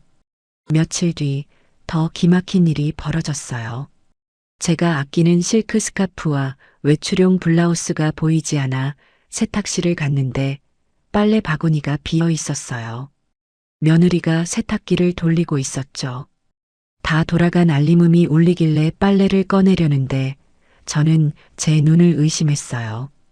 제 고급 실크 스카프가 쪼그라들어서 손수건만 해져 있었고 블라우스는 걸레처럼 너덜너덜해져 있었거든요. 울 코스로 따로 조심스럽게 빨아야 할 옷들을 며느리가 수건이랑 같이 넣고 푹푹 삶는 코스로 돌려버린 거예요. 뜨거운 물에 팍팍 삶아져서 옷감은 완전히 망가져 있었어요. 아, 서민지, 너 이리 좀 와봐. 제가 소리를 지르자 며느리가 느릿느릿 주방에서 걸어 나왔어요. 사과 하나를 깎아 먹으면서 말이죠. 왜요? 또 왜 소리 지르세요? 시끄러워서 TV 소리가 안 들리잖아요. 너 이거 뭐냐? 내 실크 옷을 삶으면 어떡해. 옷이 다 망가졌잖아. 이거 비싼 거야. 며느리는 쪼그라든 스카프를 보더니 풋하고 비웃음을 터뜨렸어요. 아, 그거요? 세탁기에 같이 들어갔나 보네. 어머니 빨래는 어머니가 하신다면서요? 왜 빨래통에 넣어두셨어요? 저는 제 거랑 오빠 거 빤 건데 섞여 있었나 봐요. 실수예요, 실수. 실수? 실크랑 걸레랑 같이 삶는 사람이 세상에 어디 있어. 이거 일부러 그랬지? 나 골탕 먹이려고 작정한 거지? 어머니, 피해망상 좀 그만 부리세요. 제가 뭐 할 일 없어서 어머니 헌 옷 따위를 망가뜨려요? 옷이 하도 오래돼서 사갔나 보죠. 냄새도 나고 해서 좀 팍팍 삶았는데 그게 그렇게 잘못이에요? 이참에 시장 가서 싼 거 하나 사 입으세요. 5,000원이면 사던데. 며느리는 사과는커녕 저를 거지 취급하며 돌아섰어요. 저는 망가진 옷을 부여잡고 부들부들 떨었죠. 눈물이 핑 돌았지만 울지 않았어요. 저는 젖은 옷을 방으로 가져와 말리면서 수첩을 꺼냈어요. 손이 곱아서 글씨가 잘 안 써졌지만 꾹꾹 눌러 적었죠. 며느리의 뻔뻔한 조롱과 아들의 방관. 그리고 스마트폰으로 쪼그라든 스카프와 보일러가 꺼진 화면을 찍어뒀어요. 냉전이 계속되던 중 사돈어른의 칠순 잔치날이 밝았어요. 며느리는 며칠 전의 냉랭함은 온데간데 없이 아침부터 제 방문을 두드렸어요. 어머니, 일어나셨어요? 오늘 아빠 칠순 잔치인 거 아시죠? 늦겠어요. 빨리 준비하세요. 목소리는 쌀쌀 맞았지만 내용은 재촉이었죠. 저는 옷장을 열어 며칠 전 며느리가 망가뜨린 블라우스 대신 옷장 깊숙이 넣어뒀던 오래된 회색 정장을 꺼내 입었어요. 유행이 한참 지난 옷이라 좀 촌스럽게 보일지 몰라도 선택지가 없었거든요. 거실로 나가니 며느리는 미용실에 다녀왔는지 머리를 한껏 부풀려 올리고 명품 원피스에 진한 화장까지 하고 있었어요. 며느리는 저를 보자마자 인상을 찌푸리며 혀를 찼죠. 어머니, 옷이 그게 뭐예요? 칙칙하게. 장례식장 가세요? 사돈들 다 모이는 경사스러운 자리인데 좀 화사하게 입으시지. 우리 집 망신은 어머니가 다 시키네요, 진짜. 누구 때문에 입을 옷이 없는데 그러냐? 너가 내 옷 다 삶아버렸잖니. 잊었어? 아, 지난 얘기 좀 그만하세요. 지겨워 죽겠네. 남들이 들으면 제가 옷 다 태워먹은 줄 알겠어요. 얼른 타세요. 오빠가 차 대기시켜놨어요. 주차장으로 내려가니 준호가 차 문을 열고 있었어요. 벤츠, 제 건물 담보로 대출받아 산 그 차였죠. 며느리는 조수석에 쏙 타고 저는 뒷좌석에 짐짝처럼 탔어요. 차 안에는 며느리의 진한 향수 냄새가 진동을 해서 머리가 아플 지경이었죠. 호텔로 가는 내내 두 사람은 제 존재를 무시하고 자기들끼리만 떠들었어요. 백미러로 보이는 아들의 표정은 며느리의 비위를 맞추느라 여념이 없었죠. 자기야, 오늘 언니네 식구들도 다 오지? 형부 승진했다며? 응, 형부가 이번에 대기업 임원 달았잖아. 엄마가 아주 입이 귀에 걸리셨어. 오빠, 오늘 기죽지 마. 알았지? 가서 우리도 꿀릴 거 없다는 거 보여줘야 해. 아, 알았어. 나도 명색이 강남 건물주 아들인데 꿀릴 거 뭐 있어. 걱정 마. 건물주 아들. 그 말이 참 씁쓸하게 들렸어요. 껍데기뿐인 주제에 제 재산을 자기 능력인 양 포장하는 꼴이 우스웠죠. 호텔 뷔페에 도착하니 화려한 샹들리에가 눈을 찔렀어요. 예약된 룸으로 들어가니 사돈 식구들이 이미 와 있었죠. 서민지의 언니네 가족, 남동생네 가족까지 대가족이었어요. 사돈 어른과 안사돈이 반갑게 맞이해 주셨지만 그 눈빛에는 묘한 우월감과 동정심이 섞여 있었어요. 아이고, 사부인 오셨어요? 몸도 불편하신데 여기까지 와주시고 고맙습니다. 네, 축하드립니다. 건강해 보이시네요. 어색하게 인사를 나누고 자리에 앉으려는데 서민지가 제 팔을 잡아 끌더니 구석 자리로 안내했어요. 상석이 아니라 입구 쪽 제일 끝자리였죠. 그리고 제 양옆에는 유아용 식탁 의자 2개가 놓여 있었어요. 서민지 언니의 아이들, 5살과 7살짜리 사내 아이들이 소리를 지르며 포크로 식탁을 두드리고 있었죠. 어머니, 여기 앉으세요. 애들 좀 봐주세요. 언니랑 형부는 어른들께 인사드리고 술 한잔하느라 바쁘니까요. 애들 밥 좀 챙겨주시고요. 뭐, 나보고 이 잔치판에 와서 애를 보라고? 그럼 밥값은 하셔야죠. 어머니 뷔페 음식 별로 좋아하시지도 않잖아요. 그냥 앉아 계시느니 애들 접시에 음식 좀 담아주시고 챙겨주세요. 저쪽으로 가시면 애들 먹을 거 많아요. 서민지는 제 손에 플라스틱 접시를 쥐어주고는 쌩하니 가버렸어요. 사돈 식구들은 자기들끼리 샴페인을 터뜨리고 웃고 떠드느라 구석에 있는 저 따위는 안중에도 없었죠. 저는 불편한 정장 차림으로 뷔페 코너를 돌며 아이들이 먹을 볶음밥이며 소시지, 감자튀김을 담아야 했어요. 무릎이 욱신거렸지만 티를 낼 수도 없었죠. 자리에 돌아와 아이들 밥을 먹이는데 애들이 음식을 뱉어내고 장난을 쳤어요. 케찹 묻은 감자튀김이 제 회색 정장에 튀었지만 닦을 새도 없었죠. 할머니, 나 똥 마려워. 똥.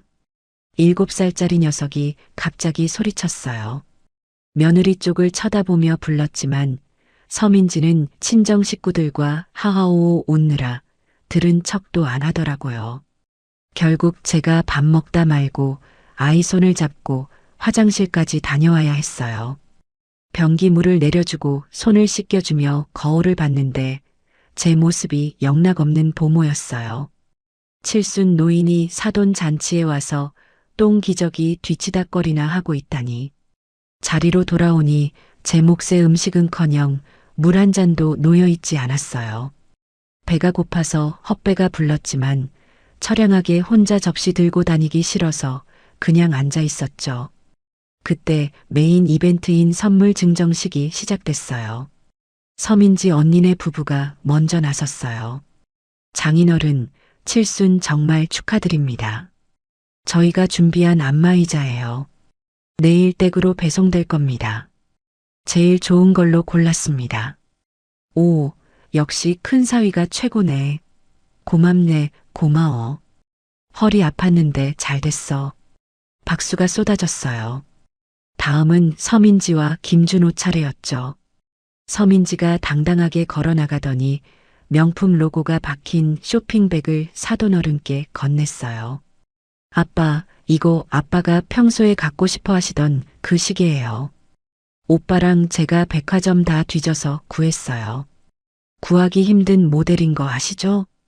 쇼핑백에서 번쩍이는 금장 시계가 나오자 사돈 어른 입이 귀에 걸렸어요. 주변에서 우아하는 감탄사가 터져 나왔죠. 아이고, 우리 사위 무리했네. 민지야, 너 시집 잘 갔다야. 이렇게 비싼 걸 다 해오고. 분위기가 화기애애한데 안사돈이 갑자기 저를 보며 물었어요. 모두의 시선이 집중되었죠. 참, 사부인은 뭐 갖고 싶은 거 없으셨어요? 우리 민지가 시어머니 선물도 큼지막하게 챙겨드렸다고 하던데. 저는 귀를 의심했어요. 선물을 챙겨드렸다니요? 금시초문이었거든요. 제가 놀란 눈으로 며느리를 쳐다보자 서민지는 눈 하나 깜짝하지 않고 생글생글 웃으며 거짓말을 시작했어요. 아, 엄마. 어머니는 물건 같은 거 싫어하세요. 낭비라고 쓸데없는 거 사오면 혼내시거든요. 그래서 제가 현금으로 두둑하게 드렸어요. 어머니 받으셨죠? 10만 원. 순간 제 머릿속이 하얗게 변했어요. 수백만 원짜리 시계를 친정아비한테 안겨주고 시어미한테는 10만 원 줬다는 말을 저렇게 뻔뻔하게 하다니. 아니, 심지어 그 10만 원도 받은 적 없었어요. 지난달 생활비 줄 때 어머니 이번 달 생신이시죠? 미리 퉁쳐요 하며 5만 원짜리 2장 더 얹어준 게 전부였죠. 그걸 칠순 선물이라고 포장하다니. 하지만 거기서 나는 받은 적 없다라고 소리치면 제 아들 얼굴에 침 뱉는 격이 될까봐. 그리고 사돈 잔치상을 뒤엎는 정신 나간 노인네 취급을 받을까봐. 저는 입술을 피가 나도록 깨물며 고개를 끄덕였어요. 네, 받았습니다. 고맙다, 아가. 제 목소리가 파르르 떨렸지만 사람들은 감동해서 떨리는 줄 알았겠죠. 안사돈은 눈치 없이 거들었어요. 어머, 사부인은 좋으시겠네. 며느리가 현금으로 용돈도 챙겨주고. 우리 민지 같은 며느리가 어디 있어요. 사부인이 복 받으셨네. 복? 이게 복이면 세상에 저주는 없겠네요. 저는 속으로 피를 토하는 심정이었어요. 내 돈으로 산 명품, 내 돈으로 산 시계, 그리고 나는 10만 원짜리 거짓부렁으로 입막음 당한 꼴이라니. 눈앞이 흐릿해졌지만 억지로 참았어요. 여기서 울면 지는 거니까요. 잔치가 끝나고 이틀 뒤 카드 명세서가 날아온 날이었어요. 이번 달부터 제가 카드를 정지시켰으니 그 전에 쓴 내역들이 청구된 거였죠. 저녁 늦게 안방에서 고성이 오가는 소리가 방문을 뚫고 들려왔어요. 아, 너 미쳤어? 이번 달 카드값이 1,000만 원이 넘잖아. 이걸 지금 어떻게 갚아? 당장 내일 모레 결제일인데. 준호의 다급한 목소리였어요. 아, 왜 소리를 질러? 아빠 칠순인데 그 정도도 못해? 시계 사고 호텔 밥값 계산하고 하다 보니 그렇게 된 거지. 그리고 내 가방 산 것도 있잖아. 할부로 돌리면 돼. 할부? 지금 엄마가 돈줄 다 끊어서 생활비도 없는데 무슨 놈의 할부야. 카드 다 막혔다고. 당장 이번 달 이자 낼 돈도 없어서 죽겠는데 너는 생각이 있는 거야, 없는 거야? 그러니까 오빠가 멍청하게 엄마한테 꽉 잡혀 사는 거 아니야? 내가 그때 건물명에 돌려놓자고 했지? 그 타이밍 놓쳐서 지금 이 꼴 난 거잖아. 왜 나한테만 그래? 뭐? 멍청해? 말 다 했어? 우당탕 물건 집어 던지는 소리가 났어요. 저는 거실 소파에 앉아 TV 볼륨을 줄이고 숨을 죽인 채 귀를 기울였어요. 싸움은 점점 더 격해지고 원색적으로 변해갔죠. 너가 능력이 없으니까 내가 우리 엄마한테 기죽기 싫어서 지른 거 아니야? 너네 엄마 언제 죽는데? 지병 있다며. 고혈압에 관절염에 툭하면 여기 아프다 저기 아프다 엄살 부리면서 왜 이렇게 명줄이 즐겨? 진짜 징글징글하다. 서민지의 목소리가 악에 받쳐 찢어질 듯 들려왔어요. 왜 이렇게 명줄이 즐겨? 제 심장이 덜컥 내려앉았어요. 며느리가 저를 싫어하는 줄은 알았지만 죽기를 바라고 있다는 걸 육성으로 듣는 건 차원이 다른 충격이었죠. 야, 서민지. 너 말이 좀 심하다. 그래도 우리 엄마야. 듣겠어. 조용히 좀 해. 들으라고 해. 차라리 듣고 충격받아서 쓰러지시면 좋겠네. 그러면 바로 요양원으로 보내버리게. 나 진짜 못 살아. 그 냄새나는 노인네랑 한 집에 사는 거 지긋지긋해 죽겠다고. 밥 먹을 때 쩝쩝거리는 소리도 싫고 화장실 같이 쓰는 것도 역겨워. 오빠 방법 좀 찾아봐. 요양병원에 쳐넣든가 아니면 정신병원에라도 보내. 치매라고 우기면 되잖아. 알았어, 알았어. 좀 진정해. 나도 알아보고 있어. 적당한 요양원 자리 나면 바로 모실게. 알아보고 있다니. 아들놈 입에서 나온 그 말이 제 가슴을 난도질했어요. 며느리의 악담보다 아들의 동조가 더 뼈아팠죠. 내가 낳아 기른 자식이 나를 요양원에 보낼 궁리를 하고 있었다니. 저는 떨리는 손으로 스마트폰을 꺼냈어요. 녹음 앱을 켰죠. 손이 너무 떨려서 버튼을 한 번에 누르지도 못했어요. 녹음이 시작되는 빨간 점을 확인하고 폰을 가슴에 품었어요. 머리가 핑 돌고 숨이 가빠왔어요. 이번엔 연기가 아니었어요. 진짜로 혈압이 치솟아 머리 혈관이 터질 것만 같았죠. 하지만 이대로 쓰러지면 안 됐어요. 정신을 차려야 해. 저는 심호흡을 하며 생각했어요. 이참에 저것들의 본심을 끝까지 확인해 보자. 내가 쓰러졌을 때 저것들이 어떻게 나오는지. 내 눈으로 똑똑히 보고 내 귀로 똑똑히 듣고 증거로 남기리라. 저는 소파 옆 바닥으로 몸을 던지며 비명을 질렀어요. 아이고, 아이고 머리야. 나 죽는다. 쿵소리와 함께 안방 문이 벌컥 열리고 두 사람이 튀어나왔어요. 엄마, 왜 그래요? 어머니. 준호가 달려와 저를 흔들었어요. 저는 눈을 뒤집고 거품을 무는 신용을 하며 몸을 사시나무 떨듯 떨었죠. 119, 빨리 119 불러. 엄마 숨이 넘어가려고 해. 아들이 소리쳤어요. 서민지는 당황한 듯 서 있다가 폰을 꺼내 신고를 했어요. 그런데 신고하는 목소리가 묘하게 차분하더라고요. 네, 여기 응급환자예요. 시어머니가 갑자기 쓰러지셨어요. 의식이 없는 것 같아요. 네, 빨리 와주세요. 전화를 끊고 서민지가 준호에게 다가와 속삭였어요. 저는 의식을 잃은 척 눈을 감고 있었지만 청각은 어느 때보다 예민하게 살아 있었죠. 며느리의 입술이 아들의 귀에 닿을 듯 말 듯한 거리에서 속삭이는 소리가 제 귀에도 들렸어요. 오빠, 차라리 잘 됐어. 뭐? 무슨 소리야?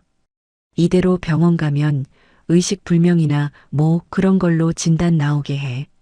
그래서 바로 요양병원으로 전원시키자고. 집으로 다시 모시고 오지 말고. 알았지? 이번이 기회야. 야, 너 진짜 지금 엄마가 중리산이 하는데 그런 말이 나와? 정신 차려. 오빠 빚 갚으려면 건물 관리권 가져와야 하잖아. 어머니 의식 없으면 오빠가 성년 후견인 신청해서 임시로 재산 관리할 수 있어. 이건 하늘이 준 기회라고. 구급차 사이렌 소리가 멀리서 들려왔어요. 며느리는 제 옆에 쭈그리고 앉아 제 손을 잡는 척하며 제 손목에 끼워져 있던 10돈짜리 순금 팔찌를 만지작거렸어요. 이거 꽤 무겁네. 병원 가면 잃어버릴 수도 있으니까 내가 챙겨놔야겠다. 소름이 돋았어요. 사람이 쓰러져 있는데 팔찌 탐을 내다니. 악마가 따로 없었죠. 그녀는 제 팔에서 팔찌를 스르륵 빼서 자기 주머니에 넣었어요. 구급대원들이 들이닥치고 저를 들것에 실었어요. 구급차 안에는 며느리가 보호자로 동승했죠. 아들은 자차로 따라오겠다고 했고요. 차가 흔들리며 출발했어요. 산소 마스크가 씌워지고 기계음이 규칙적으로 울렸어요. 며느리는 구급대원 앞이라 그런지 훌쩍거리며 연기를 시작했어요. 어머니 흑흑 제발 일어나세요. 제가 잘못했어요. 이렇게 가시면 안 돼요. 하지만 구급대원이 앞좌석에서 병원과 무전하느라 바쁜 틈을 타 며느리가 제 귀에 대고 아주 작게 정말 모기 소리만큼 작게 속삭였어요. 그 목소리는 지옥에서 들려오는 악마의 속삭임 같았죠. 어머니, 그냥 편히 가세요. 깨어나지 마세요. 그게 오빠랑 저, 그리고 어머니를 위해서도 좋은 일이에요. 아셨죠? 제발 눈 뜨지 마세요. 그 순간 저는 눈꺼풀 밑에서 눈동자가 움직이지 않도록 필사적으로 참아야 했어요. 당장 눈을 뜨고 그녀의 머리채를 잡고 싶었지만 그랬다간 이 모든 계획이 수포로 돌아갈 테니까요. 저는 속으로 맹세했어요. 그래, 죽으라고? 천만에. 나는 절대 죽지 않는다. 보란 듯이 살아나서 너희들의 그 추악한 가면을 갈기갈기 찢어발겨주마. 오늘 너가 뱉은 그 말 평생 후회하게 만들어주마. 응급실에 도착하고 의사들이 달라붙었어요.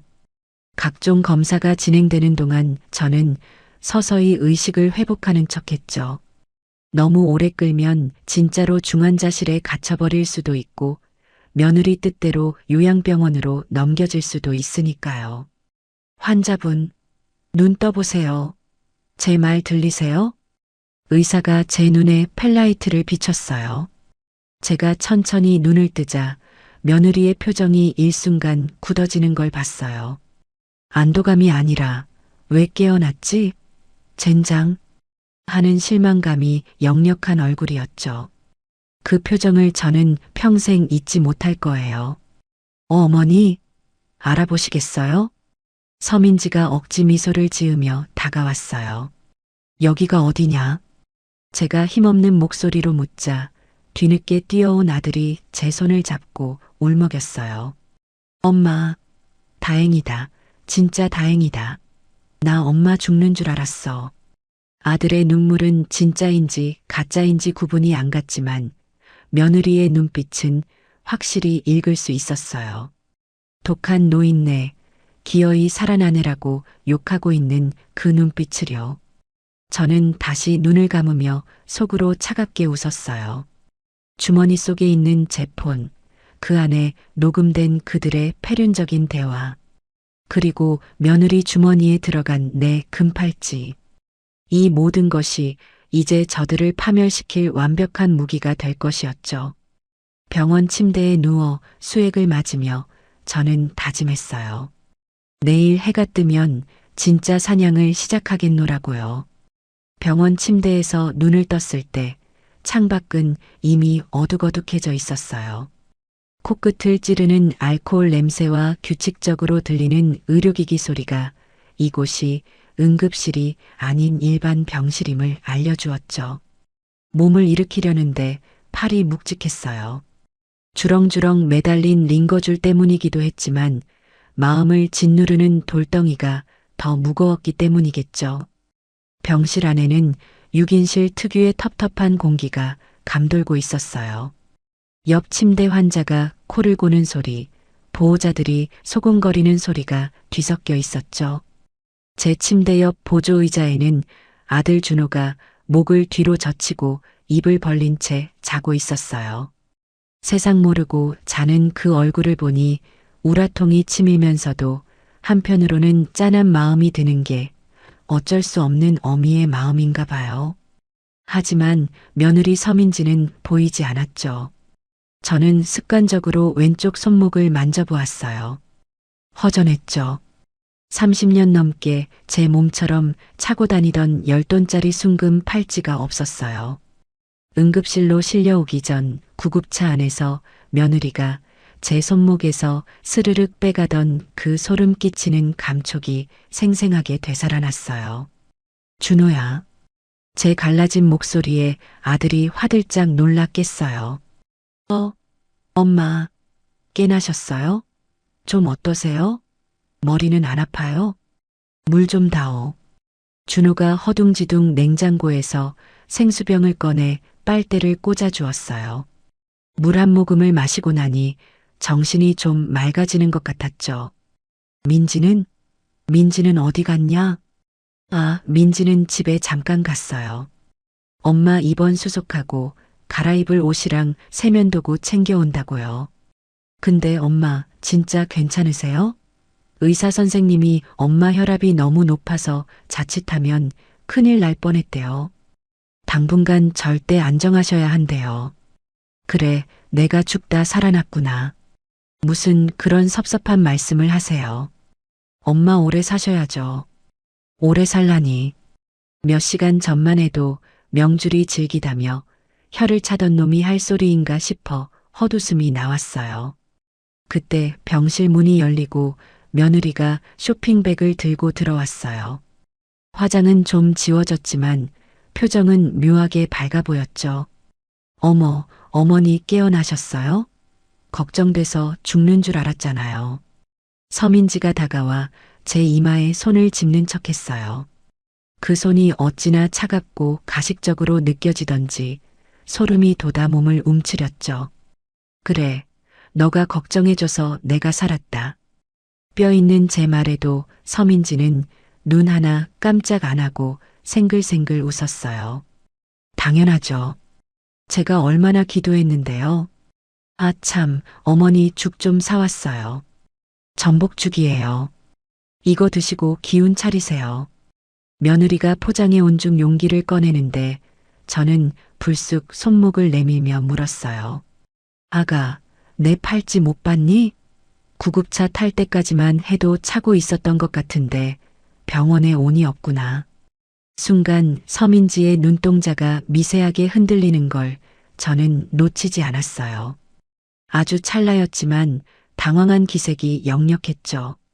하지만 그녀는 금세 표정을 바꾸고 시치미를 뚝 뗐어요. 팔찌요? 무슨 팔찌 말씀하시는 거예요? 어머니 오늘 팔찌 안 차고 계셨잖아요. 아니야, 내가 분명히 차고 있었다. 10돈짜리 순금 팔찌 말이다.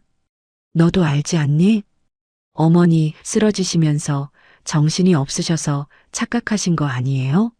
제가 신고하고 구급차 같이 탈 때 어머니 손목에는 아무것도 없었어요.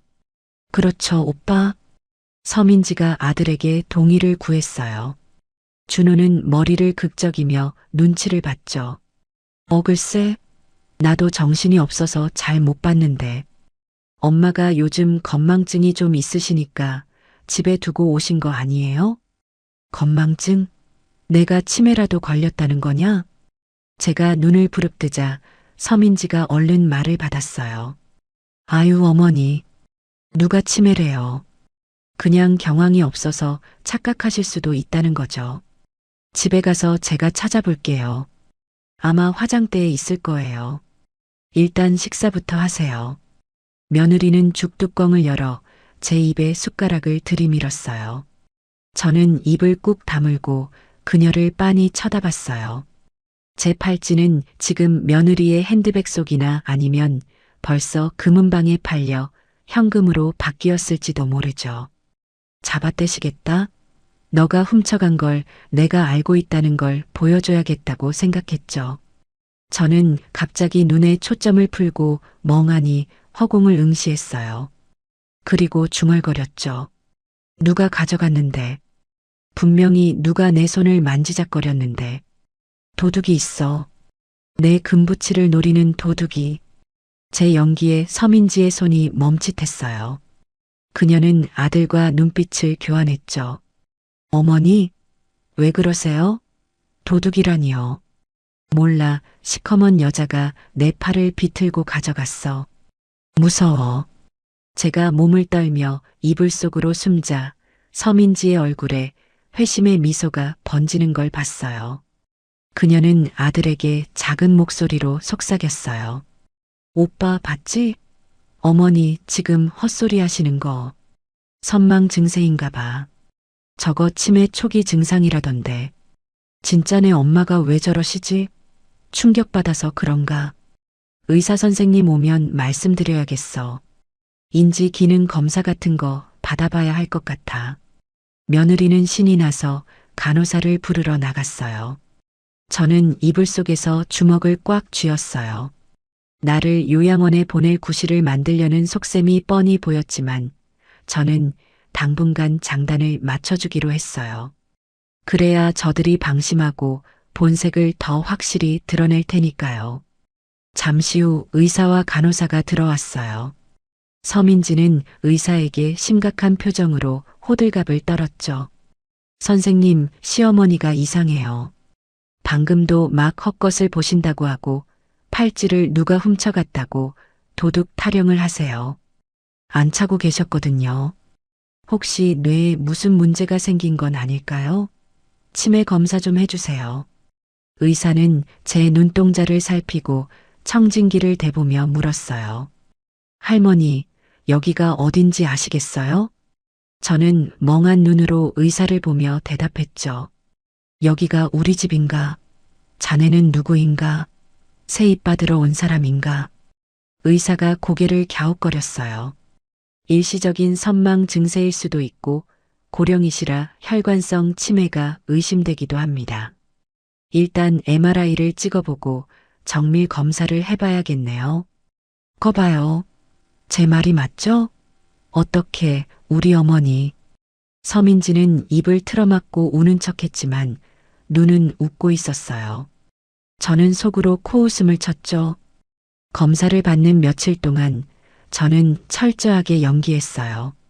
가끔은 정신이 맑은 척 하다가도 며느리만 있으면 헛소리를 하고 물건을 잃어버렸다며 난동을 부렸죠. 그럴 때마다 며느리는 짜증을 내면서도 한편으로는 안도하는 눈치였어요. 시어머니가 진짜로 망가져가고 있다고 믿는 거죠. 퇴원하는 날이었어요. 병원비 정산을 하러 아들이 내려간 사이 병실에 둘만 남게 되었죠. 서민지가 짐을 싸면서 혼잣말처럼 중얼거렸어요. 어머니, 집에 가시면 얌전히 계셔야 해요. 또 도둑이니 뭐니 이상한 소리 하시면 바로 요양원으로 모실 거예요. 아셨죠? 협박이었어요. 저는 멍한 표정으로 고개를 끄덕였어요. 응, 알았다. 밥만 줘. 배고파. 어휴, 식탐은. 노망나면 식탐 맞는다더니. 며느리는 짐 가방을 툭 던지듯 내려놓고 앞장서서 나갔어요. 저는 그녀의 뒤통수를 노려보며 다짐했죠. 내 금팔찌가, 그리고 내 마음에 낸 생채기가 이자까지 쳐서 받아내겠다고요. 집으로 돌아오는 차 안에서 저는 창밖만 바라봤어요. 익숙한 거리, 익숙한 건물들이 스쳐 지나갔지만 제 마음은 예전과 달랐어요. 이제 저 집은 안식처가 아니라 적진 한복판이었으니까요. 집에 도착하자마자 서민지는 저를 방으로 밀어 넣었어요. 어머니, 피곤하실 테니까 좀 주무세요. 저녁 때 깨울게요. 그리고는 밖에서 문을 닫아버렸어요. 마치 감금하듯이요. 저는 침대에 걸터 앉아 베개 밑을 더듬었어요. 제가 숨겨둔 수첩과 인감도장이 무사한지 확인해야 했거든요. 다행히 그대로 있었어요. 그리고 스마트폰을 꺼내 녹음 파일을 다시 확인했어요. 병원에서 며느리가 의사에게 치매 검사해달라고 재촉하던 목소리, 구급차 안에서 그냥 죽으라고 속삭이던 목소리. 모든 게 생생하게 담겨 있었죠. 그날 저녁 며느리가 밥상을 차려왔어요. 쟁반에는 멀건 흰죽 한 그릇과 간장 종지 하나가 전부였죠. 어머니, 소화 안 되시니까 죽 드세요. 반찬은 없어요. 아까 말씀드렸죠? 식탐 부리지 마시라고. 김치라도 좀 다오. 입이 텁텁해서 그렇다. 김치는 무슨 매운 거 드시면 속 버려요. 그냥 간장에 드세요. 이것도 감지덕지인 줄 아시고요. 서민지는 쟁반을 바닥에 탁 내려놓고 나가버렸어요. 저는 흰죽을 한 숟가락 떠서 입에 넣었어요. 아무 맛도 안 나는 그저 뜨겁기만 한 죽이었죠. 하지만 저는 꾸역꾸역 목구멍으로 넘겼어요. 먹어야 힘을 내서 싸우니까요. 죽을 다 먹고 나니 밖에서 며느리의 통화 소리가 들려왔어요. 엄마. 응, 퇴원했어. 근데 상태가 영 아니야. 완전히 맛이 갔어. 툭하면 헛소리하고 사람도 잘 못 알아봐. 응, 요양원 자리 알아보고 있는데 대기가 길대. 일단 집에 데리고 있어야지 뭐. 건물? 아, 그거 오빠가 내일 변호사 알아본대. 성년 후견인인가 그거 신청하면 우리가 관리할 수 있대.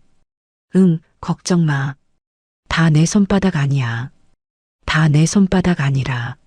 저는 입가에 묻은 죽을 닦았어요. 그래, 너가 내 손바닥 안에 있는 줄은 꿈에도 모르겠지. 저는 이불을 덮고 누웠어요. 내일부터는 더 완벽한 연기를 보여줘야 했어요. 며느리가 저를 완전히 무시하고 방심하게 만들어서 제 발로 함정에 걸어 들어오게 만들어야 했으니까요. 다음 날 아침 저는 평소보다 일찍 눈을 떴어요. 새벽 5시 창밖은 아직 푸르스름했죠. 저는 침대에서 일어나 옷장 문을 열었어요. 그리고 서랍을 모조리 꺼내 거실 바닥에 엎어버렸어요. 철 지난 옷가지들, 양말 짝들, 오래된 스카프들이 거실 바닥에 어지럽게 흩어졌죠. 마치 도둑이 들어 집안을 뒤집어 놓은 것 같은 난장판을 만든 거예요. 그리고 저는 그 옷무덤 속에 파묻혀 멍한 표정으로 앉아 있었어요. 며느리 서민지가 안방에서 나오기만을 기다리면서요. 1시간쯤 지났을까요? 안방 문이 열리고 부스스한 얼굴의 서민지가 하품을 하며 걸어 나왔어요. 아, 물 좀 마셔야. 냉장고로 향하던 서민지는 거실 꼴을 보고 비명을 질렀어요. 아, 엄마야. 이게 다 뭐야? 그녀의 비명에 놀라 뒤따라 나온 아들 준호도 눈이 휘둥그레졌죠. 엄마, 이게 무슨 일이에요? 도둑이라도 들었어요? 저는 두 사람을 보며 몸을 사시나무 떨듯 떨었어요. 초점을 잃은 눈으로 허공을 응시하며 중얼거렸죠. 도둑이 왔다 갔어. 내 거 다 훔쳐가려고 검은 옷 입은 도둑이. 네, 도둑이요? 현관문이 잠겨 있는데 무슨 도둑이에요? 어머니가 다 꺼내신 거 아니에요? 서민지는 짜증을 내며 옷가지들을 발로 툭툭 찼어요. 하지만 저는 더 겁에 질린 척하며 이불을 뒤집어 쓰고 소리쳤어요. 아니야. 내 도장, 내 집문서 다 뺏어가려고 그랬어. 무서워. 제 연기에 서민지와 준호가 눈을 마주쳤어요. 그들의 눈빛이 복잡하게 얽히는 게 보였죠. 드디어 올 게 왔구나 하는 안도감과 진짜 치매면 어떡하지 하는 귀찮음이 섞인 눈빛이었어요. 서민지가 아들의 옆구리를 쿡 찌르며 속삭였어요. 오빠, 저거 봐. 어제 의사 말이 맞나 봐. 도둑 망상까지 보이시는 거 보니까 증세가 심각해. 이대로 두면 진짜 큰일 나겠어. 나중에 도장 어디 뒀는지 비밀번호가 뭔지도 기억 못하시면 우리 건물 관리 어떻게 해? 골치 아파진다고. 준호가 심각한 표정으로 고개를 끄덕이더니 저에게 다가왔어요. 아주 부드럽고 가식적인 목소리로 저를 달래기 시작했죠. 엄마, 진정하세요. 도둑 없어요. 우리가 다 쫓아냈어요. 그러니까 그 중요한 서류랑 인감도장, 이제 저희한테 맡기시는 게 안전하지 않겠어요? 엄마가 가지고 계시다가 잃어버리면 큰일 나잖아요. 저희가 은행 금고에 안전하게 넣어둘게요. 드디어 미끼를 물었구나 싶었죠.